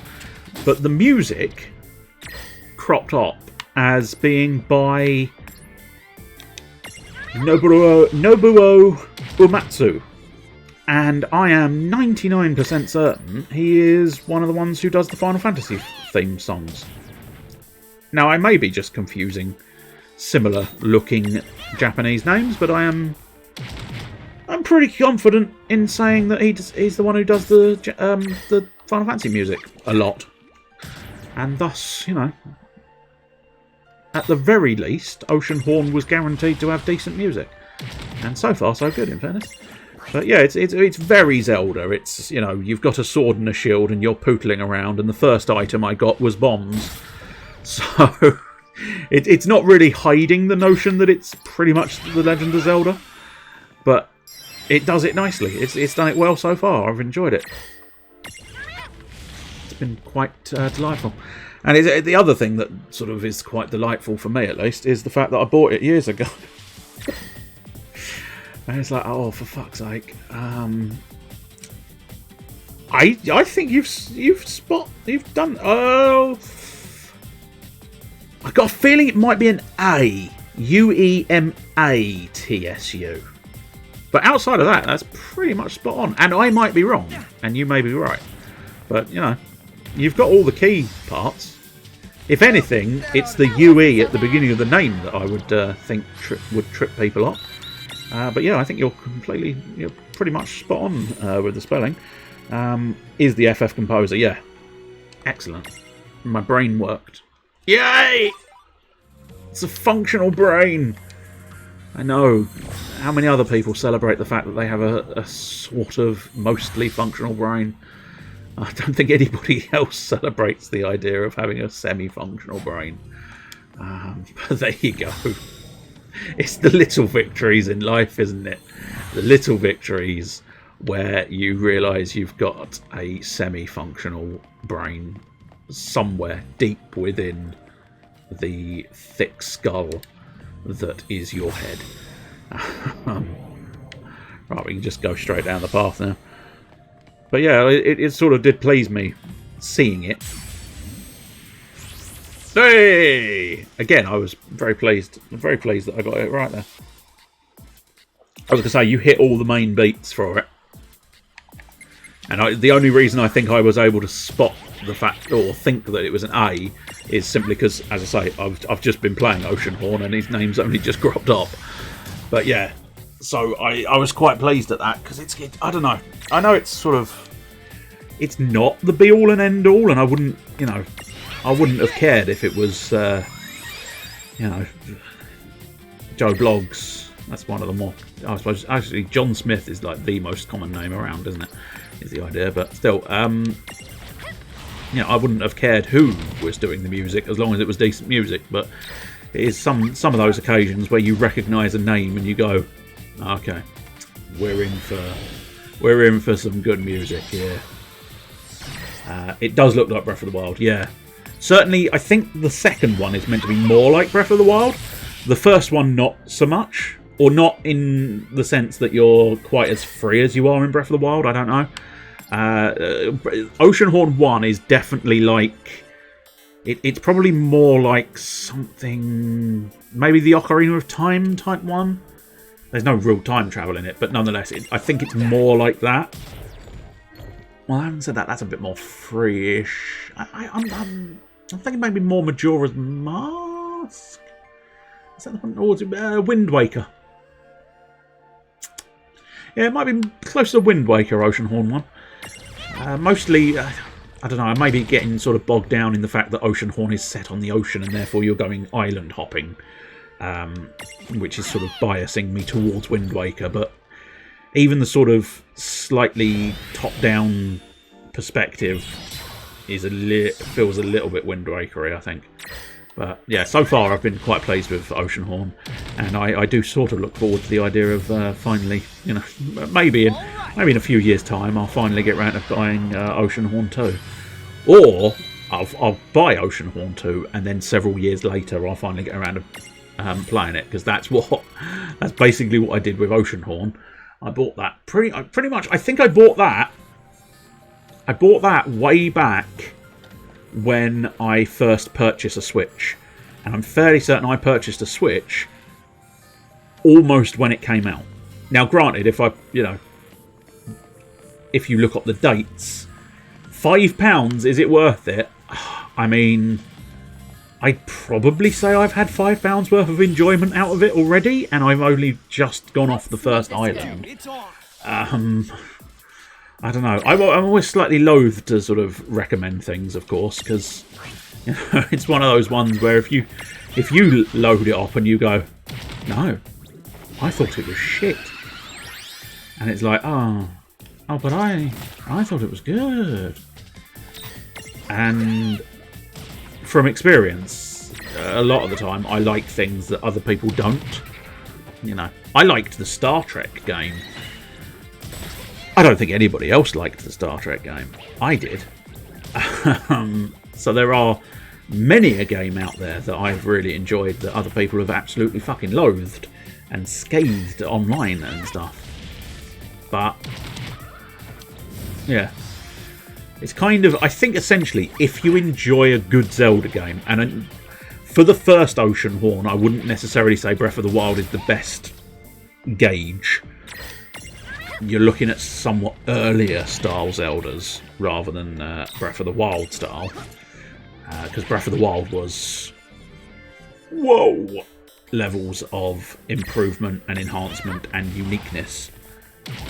Not that the other Zeldas weren't, but the other Zeldas followed a fairly straightforward pattern throughout, and then Breath of the Wild took that pattern and upended it, I would say. I think that's fairly universally agreed upon. I tell you what, the other one I really like, Breath of the Wild, is Hyrule Warriors 2. Oh, that was incredible, that one. I enjoyed Hyrule Warriors 1, but the adjustments they made to make it sync up with Breath of the Wild's universe, ooh, it made it so much better. I think I literally just came up those stairs and I was exploring there, so I think it's this way. I may find out I'm wrong. You bought it, fair enough. As I say, I honestly can't say for certain, but I don't think you'll be that disappointed. I've basically done like the first... I did the sort of tutorial island, and then I've wandered off and found out about the differing islands, and then I went and did the bomb island. Now, I think that's roughly how you're supposed to do it. Quote-unquote supposed to do it. Not entirely sure how much freedom you have in the game. Because it's kind of... what's the word I'm after, I suppose? Sequential. That's the word I'm after. To a certain extent, most of the Zelda games are fairly sequential because you're usually walled behind... I don't have this tool. I'll go get that tool. I need a new tool. I'll go get this tool. Usually with the previous tool. And that's the way they sort of do it.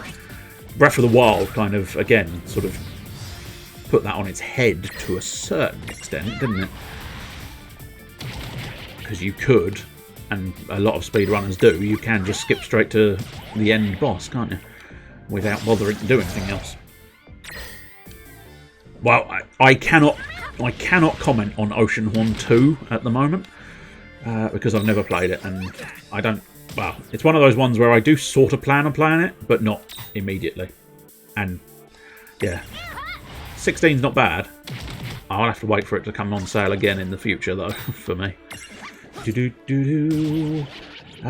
be less blind, please, guys?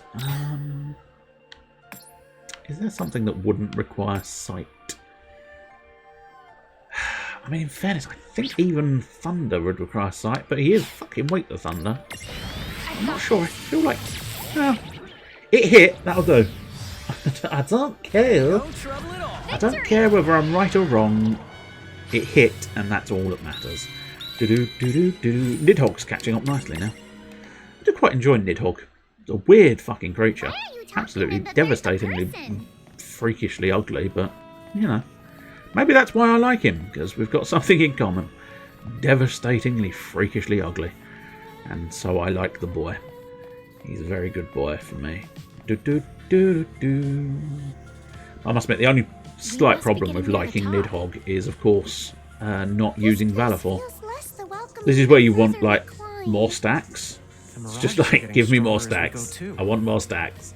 I want more. I want the ability to use more of my creatures, please. More stacks now. That's what I would have liked to have seen them expand when it comes to this. It's like, Use a teleport stone if you need. oh, lightning spell stone, nice. Yeah, I know. Use the teleport stone. Let me guess, use the teleport stone? No, he didn't get a chance. We got battled before. I find myself shopping around for adventure RPG games when I run out of things to do. It seems like a potentially good pick. Yeah? I don't blame you. You just attack. I got confused as who's who. But yeah, I wouldn't have minded them expanding into sort of a couple more stacks available in each battle. 3 is usually the amount of sort of combatants you have in a battle system, but I do prefer 4 because I just like using the characters. I like having the characters available and getting use out of them. It always feels so sort of, but I don't want to choose. One of my favourite characters has to be left out, and I don't want that. No. I discussed that in the past, which is why, which is one of the sort of unfortunate things with Grandia, not Grandia, Shadow Hearts. One of the unfortunate things with that is you want to be able to use all the characters, but you find yourself sort of stuck using specific ones for the most part because they're the easiest ones to use. So you're still weak to Thunder and Lightning, so we might as well continue the Thunder Barrage. Thunder Barrage!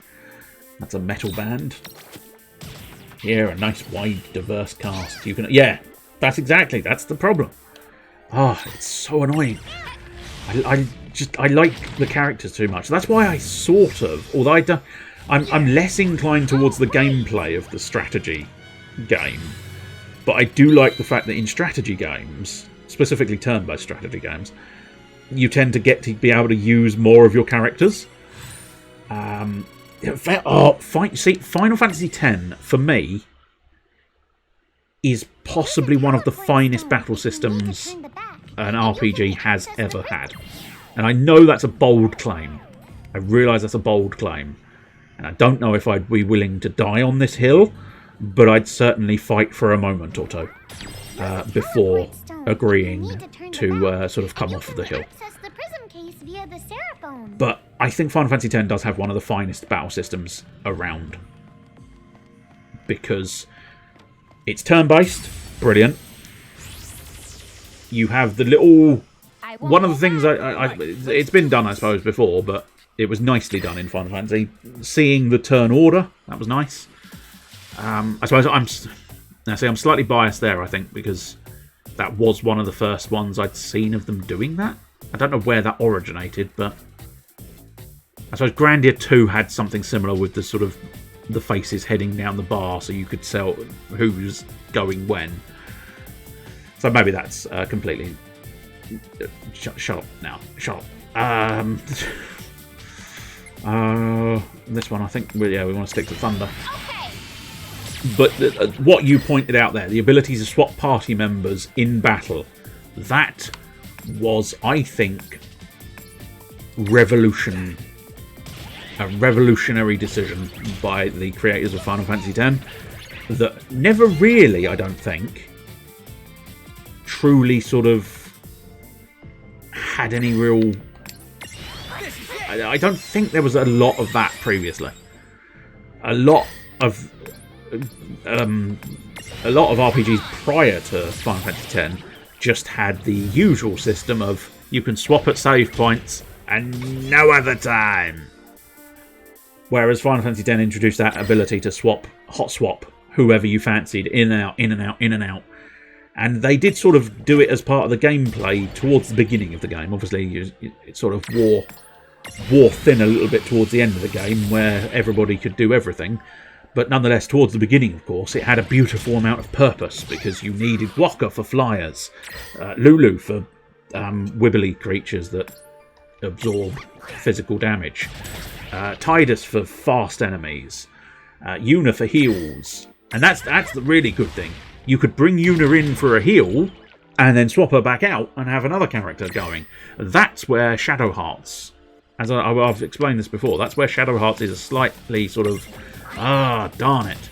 Because Shadow Hearts has the problem of, if you want your primary healer in the party, and you have to have your protagonist in the party, that's 2 out of 3 slots filled. Which means you're stuck figuring out who your third favourite character is in a cast of brilliant characters. Now, yes, you could not take Alice, but let's be honest, her healing capacity far outstripped any other character.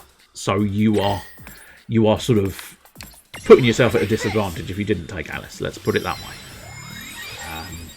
Now, maybe you want hard mode in Shadow Hearts. I don't. I want the capacity to heal myself in Shadow Hearts. But yeah, that's why, as I say, mix that with the summon system in Final Fantasy X, mix that with the limit break system in Final Fantasy X, mix that with all the different abilities you get in Final Fantasy X that really felt, again, sort of early to mid-game, a lot of those abilities really felt unique to the characters and necessary for the battles. And all of that, I think, as I say, really combined to make one of the finest battle systems in RPG history. Thank you for attending my TED Talk. You can purchase a CD copy of this talk from the boot of my car in the car park. He is really wibbling, isn't he? I wonder if it's going to be worthwhile giving him a little chocobo kick. Let's shove him over. Can you go over, son? Yes. Oh, I killed it. Well, No trouble I mean, technically he did fall over, but, mostly because I killed it. But Pokemon Arceus has a similar turn order bar to Final Fantasy X. Interesting. So I may have missed it, and I apologise if you'd already typed it. So is Arceus turn-based then? Is it a turn-based battle system? Because I know you did say you could be attacked by monsters by other monsters if you didn't have your Pokemon out, but I'd assumed, certainly, and if you'd corrected me, I apologise for missing it, but I'd assumed it was action-based. Are you saying that it is in fact turn-based? Because that ups its priority in my book. Because I prefer a bit of turn-based combat over the action-based combat. I'm not. I don't shy away from the action-based combat. Oi, like Devil May Cry. But nonetheless, I do favour the turn-based. I can't deny. Partly because if you're ever interrupted, it doesn't really matter. You can just go, yes. What do you want? This game, when it's my turn, it'll pause. But still.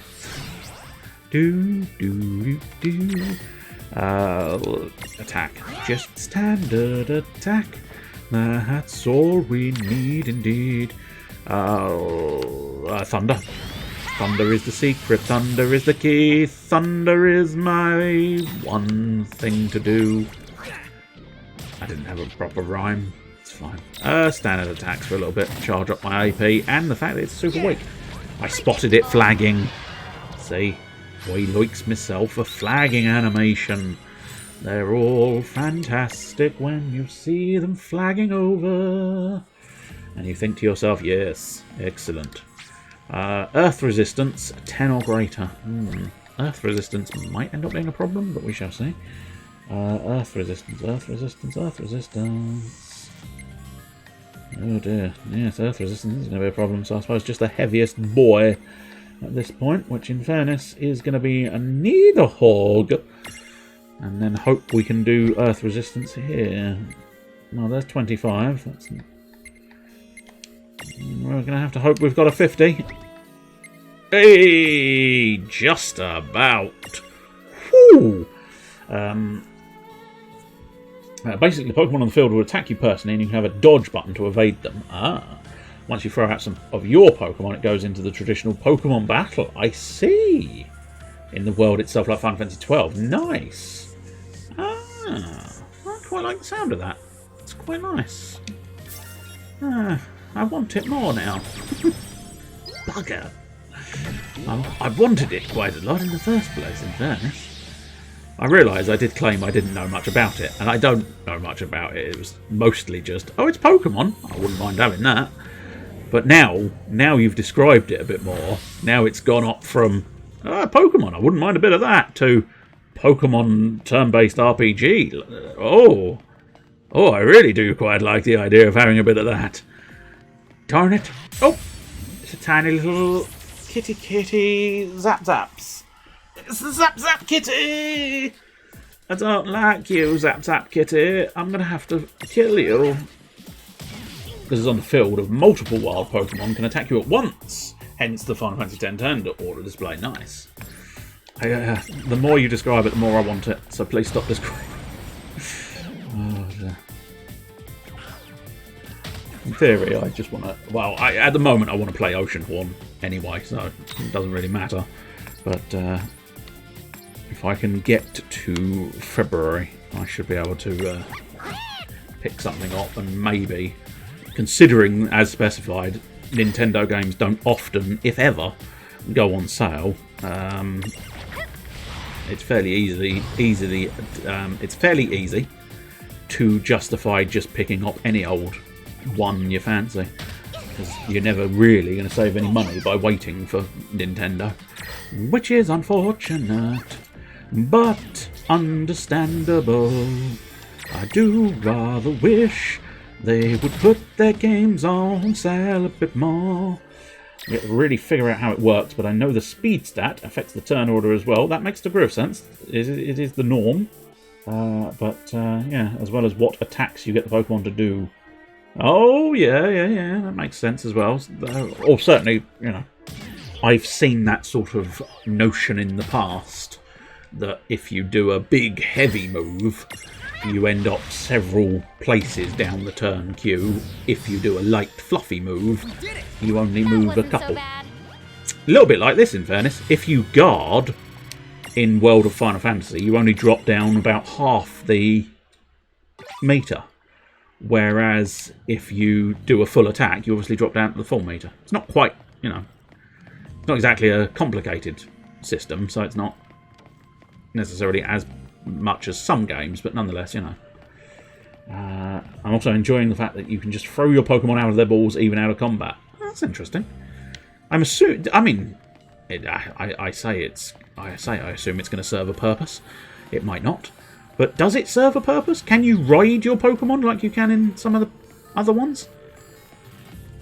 Is it a little bit like World of Final Fantasy, where, you know, if you have a obstacle... Oh! Wherever it is, it's the crawling with powerful mirages. I don't know where it is, but that's quite the spectacular sort of gate Let's be careful. thing here. Christ, look at it. Fucking gorgeous. Beautiful array of weird emblems. Oh, anyway, let's pop in here. No idea if you ride anything like that. Maybe you do eventually, perhaps. I don't know. I'm curious. What's I mean, now I'm you know, possible spoilers, but it doesn't make too much difference. Do you actually have Arceus with you from the beginning, or is it just called The Legend of Arceus? And you know, you have Arceus in a place, but you don't actually have it on you. Don't really want to give up cure. I don't really want to give up any of these. Strength plus is very good, but I don't really want to give up any of the ones I already have. They can headbutt trees and rocks for you to get berries and other resources. Ah, there you go.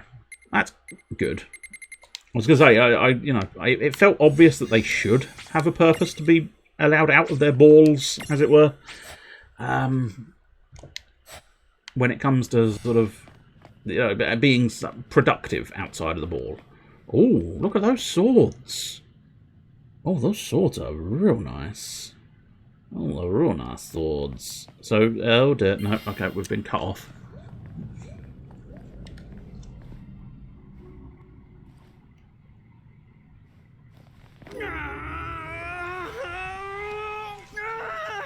Yes. Cut me some slack, door! Do you really think talking to it is gonna help? Maybe all this time, it wanted someone to open up I'd to. say Lan is daft for doing anything is that, possible but I'm after all fairly the certain weird at some stuff point in we've seen D&D I've tried intimidating a door open as well, so What? But I can't can deny always his just add this one to the attempt. pile. Another lawn moment? So how many am I up to now? Oh, well, I know which one I'd be choosing. Earth, Cyndaquil. water, fire, and wind. It's the 4 elements. That's the right. You that know your stuff. Cyndaquil. Out of those Talked about three, them when we Cyndaquil is were- definitely my favourite. Rain, you remember? Huh? No, Which, yeah, I I'm curious, what just- Pokemon have you where got did at the that come moment? from? Maybe you've been Which to did you here. choose as Or your it could starter? be And your what mother Pokemon have you somewhere managed to close catch? by. I suppose arguably, Really? what Pokemon have you managed to Is catch that the and put in maybe? your party? Assuming it functions in that yeah. fashion, Of course. which I don't know for certain. So You might have a what's up specific with the lineup, 4 I don't know. symbols? They're probably the tied to what we call a quadrelement's barrier. Each element is defended by its own, the separate mirage. In other words, we're dealing with at least 4 different mirages. You the got it. All right then, let's track them down and... Hey Rain, what's wrong? Huh? Yeah. We need to find the mirages guarding the 4 elemental locks. She wasn't even paying attention and still summarized it better than me. You know we've You also do kind of got have a habit of keys. branching the off on tangents. Yep, those lawn moments are really piling up. Shall we? That's a good Let's logical shall. decision. You know, I want to inspect this pile. Oh, don't even the bother. It's so the deep you'd This never place. be able to see it I all. know I remember it. Piles aren't deep. And that was But specifically to where you, could it possibly Mr. come Butternut, from? just in case it synced up with the audio of the game. I like the logic behind your choice of picking Oshawott there. Oshawott and do what? You what? I really hope the evolution isn't you what? Wait. Hey Rain, You what? Do what? don't these kind of Hey? remind you of the keys we collected? Yeah, well, there are 4 of them, and we did collect Yeah, 4 you're keys, right. so yeah. Maybe the keys keep them from falling into the wrong hands? That is a Oh, beautiful dude, sword. I like that I've one. got the right hands. Impractical So beyond worth belief, using. but, you know, beautiful sword. Fantasy Design 101 put a load of extras on the sword and it'll look good. Weird. Are these weapons even meant to be used? Given their size, it does seem kind of the strange. You do Found have a point. Bidoofs, Wormpulls, Cloud would and a have trouble swinging Ponyta. around one of these. And look, they have the same light as the quadrelements barrier. It's possible that they're locked down by the same Can forces. knock off an overrated Then I snake. guess, first we'll have to Let's see. deal with those 4 elemental locks. All right, let's get this show on the road.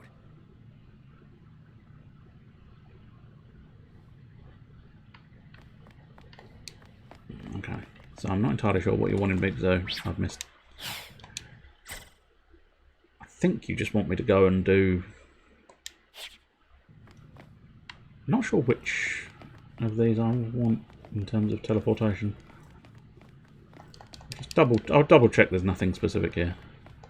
No. I think I do have to go and defeat mirages. Special mirages! Special mirages to beat things. Okay, so I don't... I think that's the halfway point. I didn't really want that one. Let's go back there and see what happens. Hopefully nothing untoward. Good.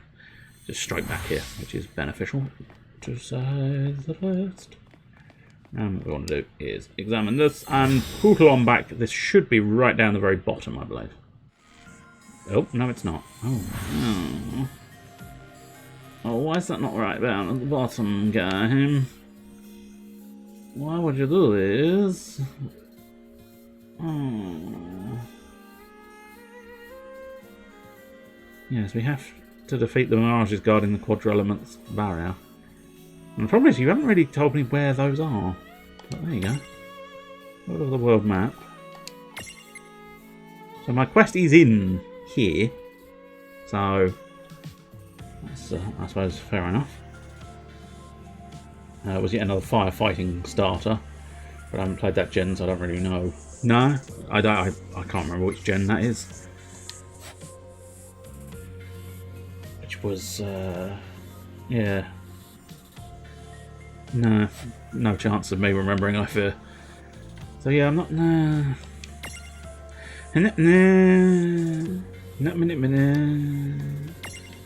That's right.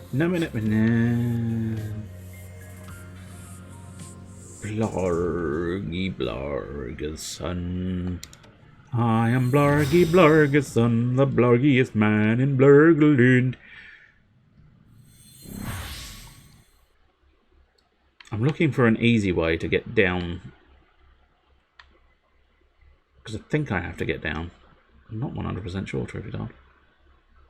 Because I've either missed it, or they really just did not tell you where these Quadrelements creatures are. Because yeah, there's nothing I can do there. So they must be elsewhere. I'm going to go to the safe point just to... Oh, there's a red teleport there. But isn't that... Oh, no, I don't know. Where's that? That red teleport wouldn't be the one I've already used. Maybe that takes me down to the bottom of the tower. Because in a way, I do kind of want to go to the bottom of the tower. I don't want to go halfway down the tower. There we go. Good. We found a way to get to the bottom of the tower. Excellent. Right, now we'll save it and go downstairs. And hopefully something will present itself. And I don't know whether the enemies are just in the tower or not now. Because the only... Annoyingly, the only marker that says go here is the marker at the end for the end of the tower. There's nothing. Well, I haven't said that. What is that marker?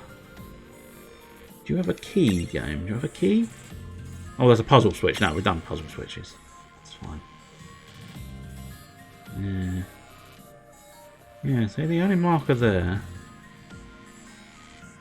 is that one. Unless I got confused and... Oh yeah, maybe I got confused and that's not...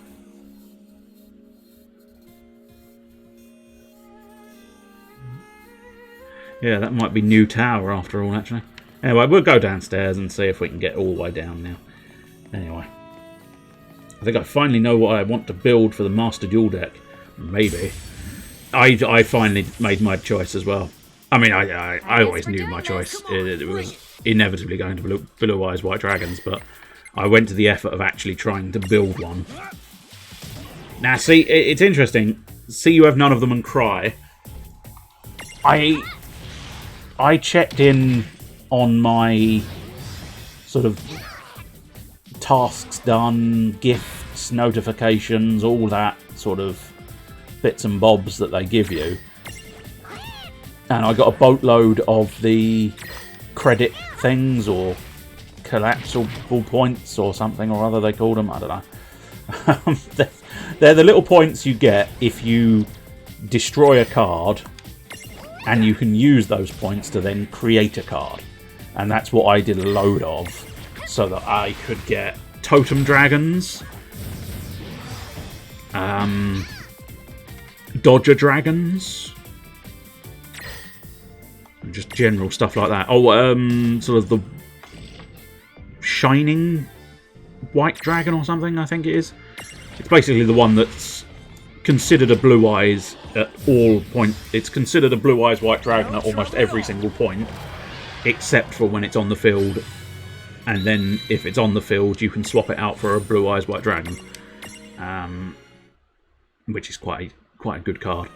But that's basically what I ended up doing. Just a shed load of sort of dragons and Kyberman, and you know, pretty much overwhelming power through the might of the blue eyes. and I was able to do that quite nicely.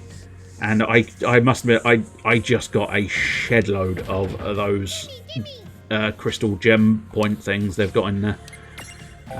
In fact, I was slightly alarmed, and this is why I ended up buying a load of the spare sort of the specialist pack things, where you've got one sort of, it was a load of master duel packs, and you got one key card.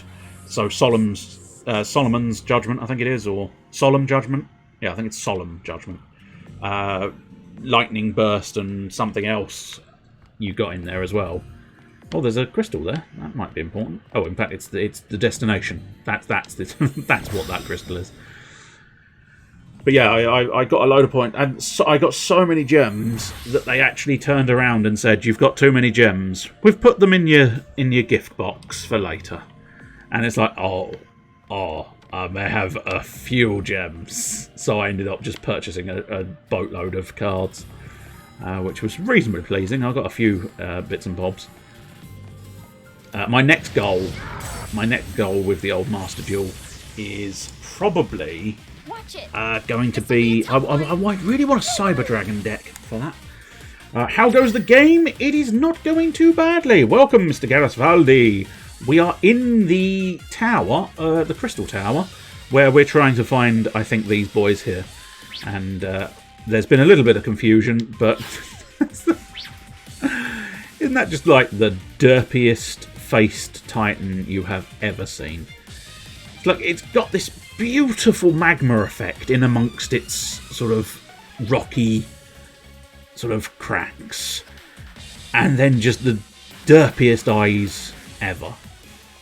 Anyway, let's Libra this bad boy and see what we can accomplish. I probably don't have any good spells for dealing with this guy, but oh well. Land a critical hit, and we can actually imprison it. That seems unlikely, but we'll try. Anyway, let's... Oh, I wanted to look up weaknesses. Wind! Not what I was expecting. But anyway, welcome, Mr. Garasvaldi. How are you? I did spot you've been doing Final Fantasy VII of late, I believe. How has Final Fantasy VII been treating you? I do like Final Fantasy VII. It's a very enjoyable game. Yeah, we've got an Aero. So, I'm not entirely sure. I'm assuming an Aero is probably going to be the slightly more potent of the two, because it is the sort of middle ground one, but I suppose that is full-on magic. That is actually sort of slightly physical. And by slightly physical, I mean fully physical, but still. Ash Blossom and Joyous Spring. Yes. I don't... Is that in reference to something I was saying about Master Duel, I'm assuming? I apologise, I've lost track. Is Ash Blossom and Joyous Spring, are they the sort of bonus cards you got with the Master Duel packs? Because the only ones I remember were Lightning Burst and Solemn Judgment. And I think there was only a third one, but I might be wrong. Can't remember. As I say, I ended up somewhere online getting an obscene volume of gems, and so just treated myself to a boatload of packs, and then sort of I ended up accidentally, again, I never really deliberately got them. I just started playing, I think it's basically I just started playing the online duels mode. So yeah, let's see if a champion would assist in this situation. Physical damage, defense, evasion, not a terrible choice. What are your thoughts on ice, sir? You're indifferent to ice.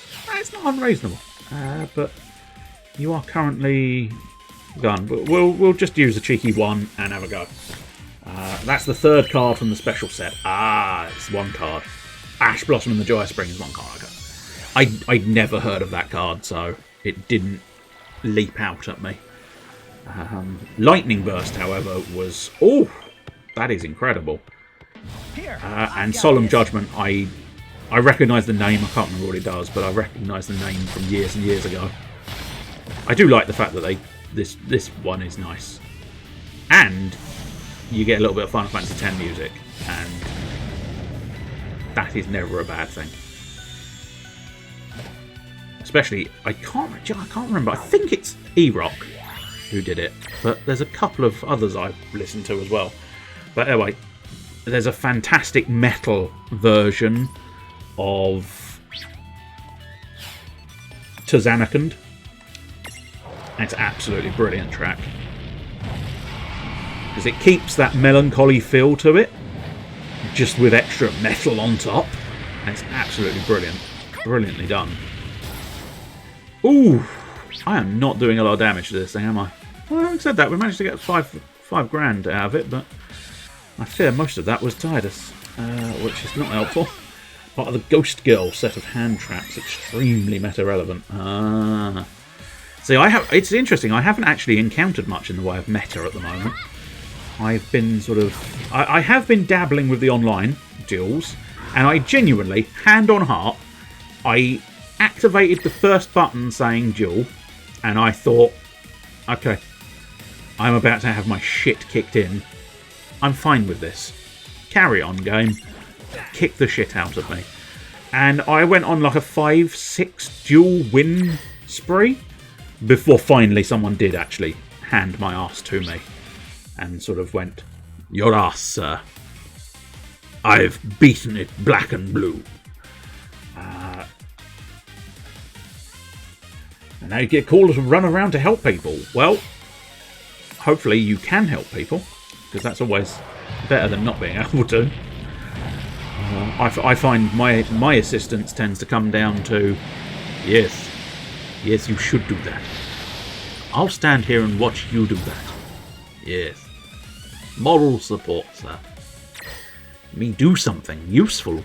No, I don't think you understand my position here. My position is you do everything. And I stand here looking particularly solemn. But yes, do help people out. I don't know whether I'll be here by the time you get back, because we're probably looking at this battle and then pop it away, but we'll see. Anyway, I don't really know what to do. If in doubt, twat it in the face. But unfortunately, twatting it in the face is not doing a lot of damage, is it? You know, I'm going to have to rely on aero a lot. I suppose arguably, yeah, this is feeling like it's quite resistant to physical, which means I'll probably want to use any kind of magic. Yeah, fire magic's going to be okay. And wait for Aurora. Your deck sucks on ice. I've just been swapping out cards from the starter deck whenever I find something better. That's not bad. That's not a bad way of doing it. As I say, I can't help but think, if you just... And I seriously, I don't know how I managed to do it. Because I didn't try to do it.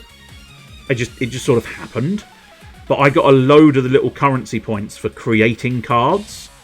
And that allowed me to find all the cards that I sort of, in my brain, knew that I wanted. Like, I couldn't remember for the life of me what Totem Dragon was called. But I knew it was a low-level dragon monster. And I knew the effect and I knew the look. So I just scrolled through and went, here it is. Right, there we go, get a couple of them.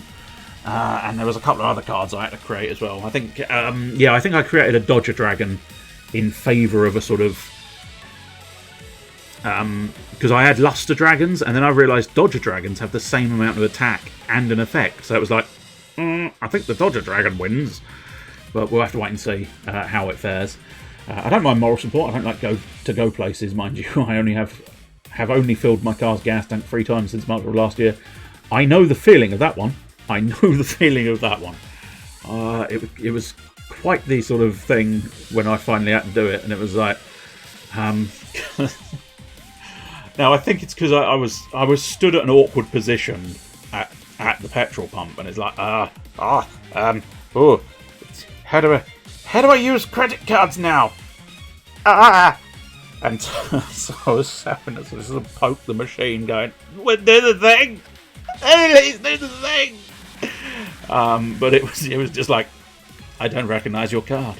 No, I swear, please, I have money, I promise. But as I say, I think it was because I was stood at an odd angle, so I got all the cards out in the wrong orientation and put them all in backwards, and it was like, nah, I failed as a human being. Please help me, Lord. I don't want to fail as a human being. I want to do better. But yeah, it was a bit of an embarrassment. But eventually. Oh no, it is very much strong against magic as well. Excellent. Okay, well we might as well not use magic and just save him for healing purposes. We'll try Aurora. Oh, that's not a tasty amount of damage. I have to try an arrow and see if an arrow is a little bit better. Do you have like some kind of buff? No, you really don't. Oof. I feel like this might take years. I should probably try and figure out a new strategy, but attack it! Attack it and survive. That's the only strategy I've got. But yeah, the creating cards system is quite nice in Yu-Gi-Oh! Master Duel. And Joe, the worst thing I had, I was really quite peeved at this because I was on my winning spree. So I was obviously, you know, I was on a high. I was on a bit of a high, and it was like, yes, my deck's not bad. Oh, hello! Get in the cube, you bitch! Get in my cube. My cube is amazing. Looks like it's not going to take me years to defeat. I was not expecting that, but I'll take it. Take the win on that. I am Titan. Oh, he turns into Maduin. A mirage made of rock. Its mighty fists can shatter mountains. Which seems kind of self-defeating, but whatever. Sheds a single tear each time it sees a sign saying, no shirt, no shoes, no sir. I swear, the descriptions in this game were written by like two completely different people. Because sometimes they are so stupid like that one. And sometimes they are legitimately quite sort of detailed and normal. So it feels like someone bought in like the intern one week and went, could you write a load of descriptions based on Final Fantasy monsters, please? And the intern just went, no, whatever. And did that, but still. Oh, absolutely. Absolutely. When they had a meeting, I bet they just pissed themselves laughing. Right, well, we defeated that thing. So I must admit, I'm still probably not going to do much more, truth be told. But we'll pop back up and probably go back to Ninewood Hills, just check out a few odds and sods in there. See if there's any new battles turned up in the Girl with No Name, or Girl Who Can't Remember Her Name specifically. Anyway, my Yu-Gi-Oh! Duel, I was on a high, and then I came across a person who clearly knew what they were doing, because you know a person who knows what they're doing when they summon one monster, and then about 2 seconds later they've got 5 monsters on the field, 3 cards in the graveyard, 2 cards banished, and still 4 cards in their hand. And you look at it and go, I don't understand. But I think I'm about to lose. So, yeah, they did all of that, and then they sort of started Xyz summoning and all that nonsense. And it was like, you are really, you're really going to beat me. And I thought, okay, all I can really do here is play a defense monster and hope for the best next turn. Now, usually, what happens is I can play the defense monster goes to the graveyard, and then that graveyard monster comes back to the field, and then I get to use its effect. Now, barely anybody has anything that stops that. And he did. And it was at that point I'm really very annoyed. Because it's like, no! You do not have the perfect card to completely shut down everything I'm doing. That is not a possibility, sir. I don't think you understand that you could not have had that card in your possession. But nonetheless, basically he banished the card from the graveyard, which meant I could no longer summon it. And it's like, dickhead! I don't like you. I don't like you at all. But yeah, it's decks like that I can't compete with because I'm too simple. And I know I'm too simple because I'm a Blue Eyes White Dragon player. And basically, the entirety of the strategy of the Blue Eyes White Dragon player is, I have this way of getting Blue Eyes on field. Yes.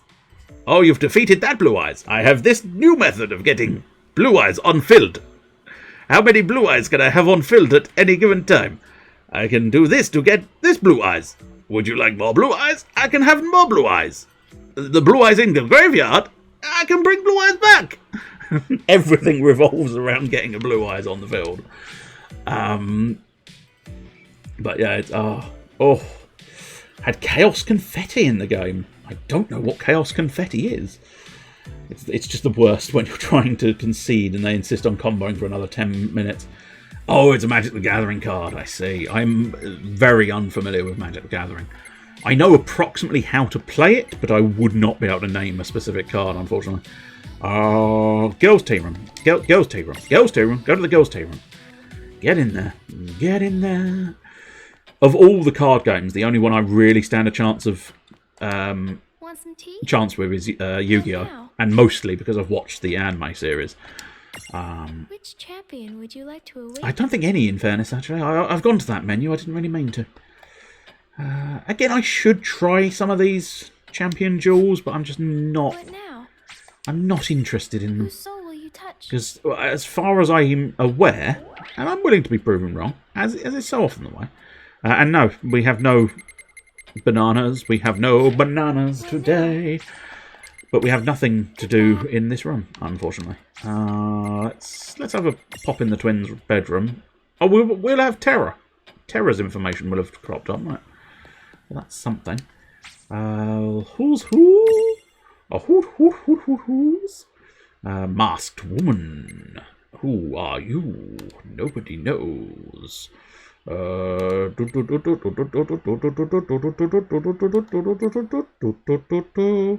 that's one thing I would say about Oceanhorn. We were discussing Oceanhorn earlier on. They haven't quite mastered the idea of making opening a chest dramatic. What instead they seem to have chosen to do is spin the camera around and around, hoping that you might get sick. There's the one thing I really don't like about Oceanhorn is like, okay, I'm opening this chest. Stop moving the camera. Oh, dizzy now. It's bad. It's terrible. The camera when you're opening chests is terrible. But still. You tear the card up into tiny pieces, then toss it up in the air. I see. Any card it touches is ousted from the match. Oh dear. If you're playing next to another match and your card pieces land on some of their cards are taken out as well. I see. That does sound like a nightmare. But at least you can only use it once, strictly speaking. So we have age 18. Esper Protector Maduin. Magitech Armor Slave Crown. Oh, interesting. I don't remember her. An obvious... Yeah. Did they show... No. Interesting. Interesting. Up to 4 of them were allowed when it was a legal card. Good Lord. But you are almost sacrificing it for the remainder of the tournament as well then. Good for one matches, but the moment you start using that card, you're fucked. More powerful than she can begin to know. But yeah, I don't remember seeing an obvious slave crown when she was introduced earlier, but I may just have completely blanked on it and missed it entirely. I don't think there's any more new people. New people. Let's go to... Yes? No? Maybe? I don't know. I could have repeated the question, but I went to the wrong location. So I'll have to go elsewhere. I'm trying to get to the shop. I have quite an obscene volume of cash. And therefore, I feel obliged to spend at least a degree of that cash.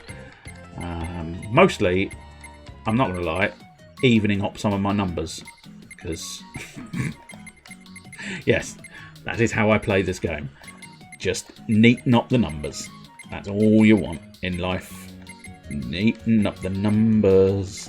They either have to be a divisible by 5 or an even number. Mostly divisible by 5, in fairness. At the moment, I am very much going on the divisible by 5 route. So, everything must be divisible. That one, not so much. I'm not that fussed. Fish scales, yes, but dragon scales, not so much. Gaia drum, we'll get that one. Protect stones, shell stones, we've actually got a fair few of them. Dream powders, we'll have 5 of those bad boys. We'll even nicely get those up as well. Loco Ouija, we might as well grab a couple of them. War gongs, Lethian chimes, let's get 5 of those.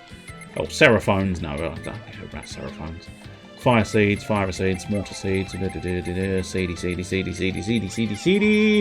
CDC are here indeed, they're here indeed, the CDC. I don't actually have any elderberries. Let's get some elderberries in my house, and then I can have a nice elderberry wine, perhaps. Anyway, there we go. I spent an obscene volume of cash buying a load of items that I don't really need, but wanted. That sounds a little bit too close to real life.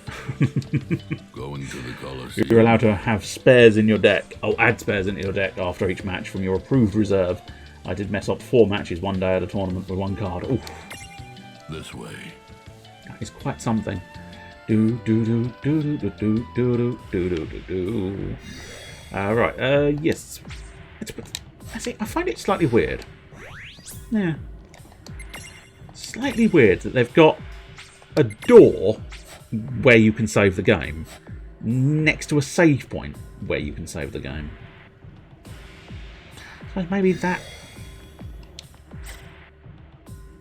I wonder if maybe the door doesn't give you your health back.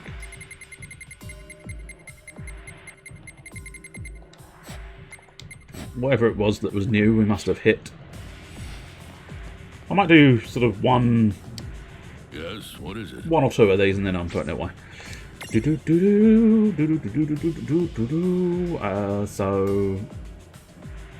How intriguing. Is that gonna be the Shiva fight again, or am I mistaken? It might be.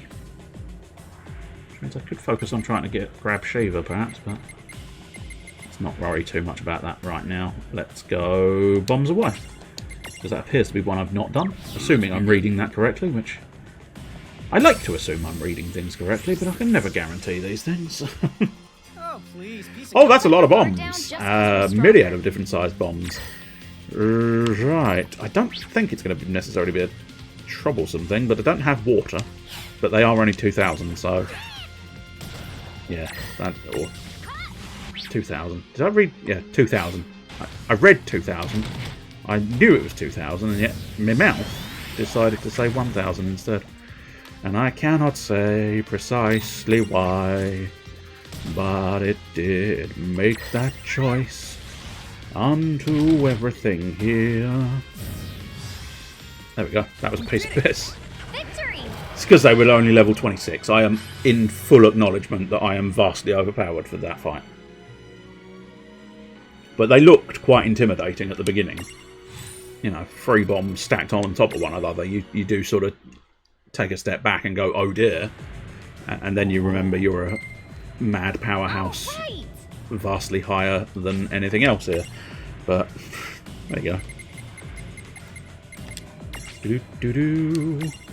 They were rough when you were close. Yeah. But I have not kept up with this Colosseum, so they are currently absolute piece of piss. No kid gloves for you. Like, these guys would be intimidating if I weren't potentially able to kill them in 2 shots, but we shall see. Maybe I'm going to be wrong. I am wrong. So they might actually manage... Nope, they chose poorly when it came to their decisions. Now, I'm going to make a guess that fire is going to work. Yes, absolutely worked. Decimated them. Which means I might as well use my Assassin's Dagger. Nice fiery attack. And instant death, I believe. That was a good... Well, I can certainly get behind my Assassin's Daggers. I like those. I forgot you don't get any experience here. I was like, yay, lots of experience. Oh, no experience. Well done. Thank you. Free Predictable. Yes, Dick Tickle. I don't think I don't know if I ever finished that thought earlier on. Quick version. Playing Fire Emblem. Protagonist dodges out the way of an attack. He actually says the word predictable. I misheard it for quite a significant amount of time. I heard it as Dick Tickle. I even came up with a reason why he would dodge out the way and shout Dick Tickle at the enemy. Basically, it was a taunt to the enemy. You know, you were close. That fireball was so close it tickled my dick. It was a dick tickle. But you didn't kill me.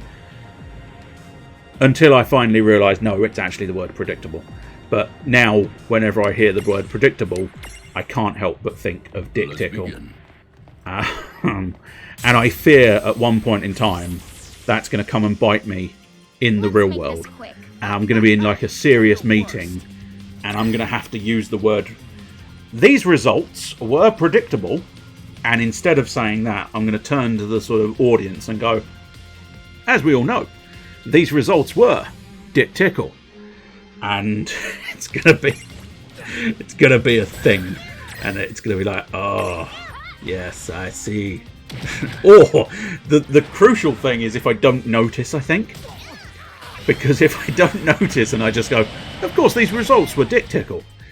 Everybody in the audience is now going to be going, did he just say Dick Tickle? I don't think he said Dick Tickle. Of course he didn't say Dick Tickle. Why would he say Dick Tickle? No sane human being would get up in front of a crowd and shout Dick Tickle as part of the things. And so it's going to go in the reverse. Everybody's going to assume it was the word predictable, when in reality it was actually Dick Tickle. But still, that was one of those odd little ones where it took so long. Most embarrassing, it took quite so long listening to it. Every time he dodged out the way, I was like, is that the one? No, it definitely sounds like Dick Tickle. No, okay, it might be Dick Tickle. If you're high enough on the ladder, no one will correct you. That's true. Unfortunately, true.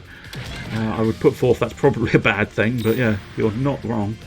Oh, I can just use the attack. And smite you down. Let's go a little bit quicker. Oh, poor little boy. Poor little boy with his poor little toy. Too high, man, too high. Yes, very much so. Right, what I might do is we shall pop back to... That wasn't so bad. It was not. Cancel that. Come back soon. I might do. Usually when I need a gap filler. So, travel. No, that is going to be travelling straight back to the Ninewood Hills, that's fine. What I want to do is save it in the car, in the tower. And then next time we'll have to try and track down some more of those big beasties.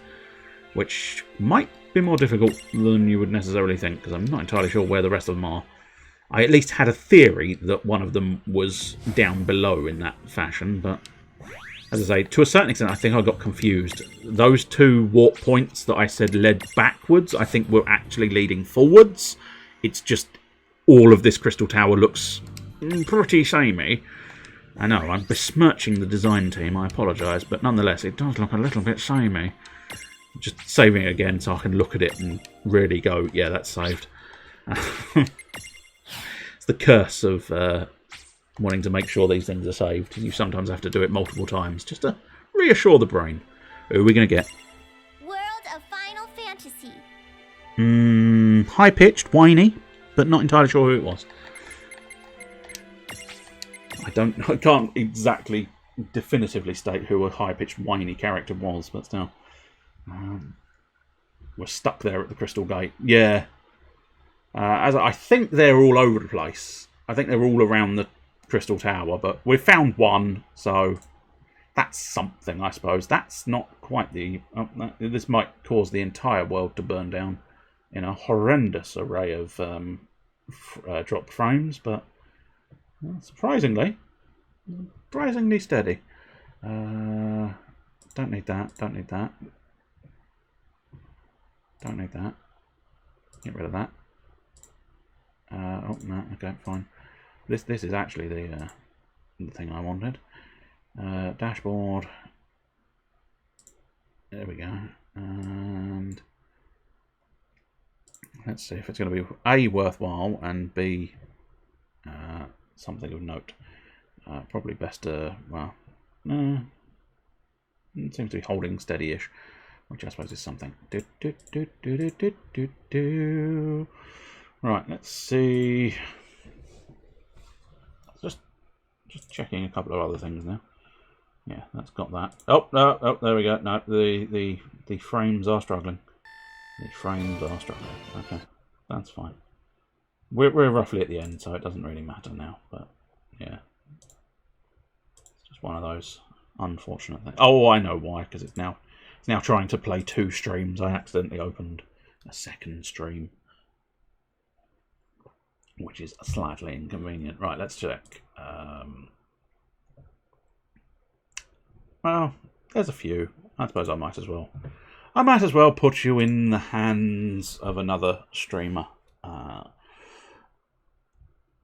First things first, though.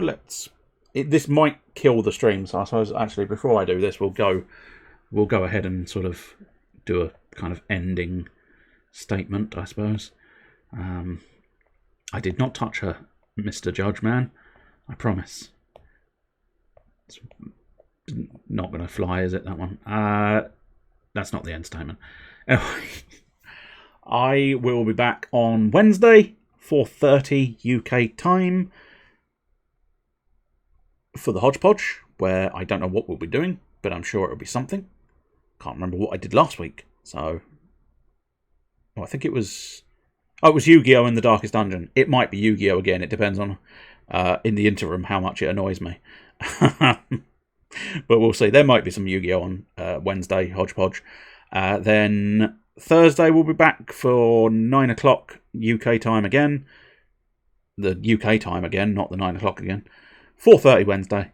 Thursday, 9 o'clock for Dragon Quest Builders 2 and Graveyard Keeper.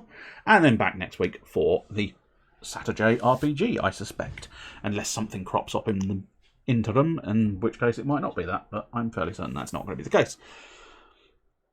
Anyway, tonight, your options, and this is where it might go horribly wrong, so I'll say sort of a partial buy now, and then we'll try and get through these and hope it doesn't break the world.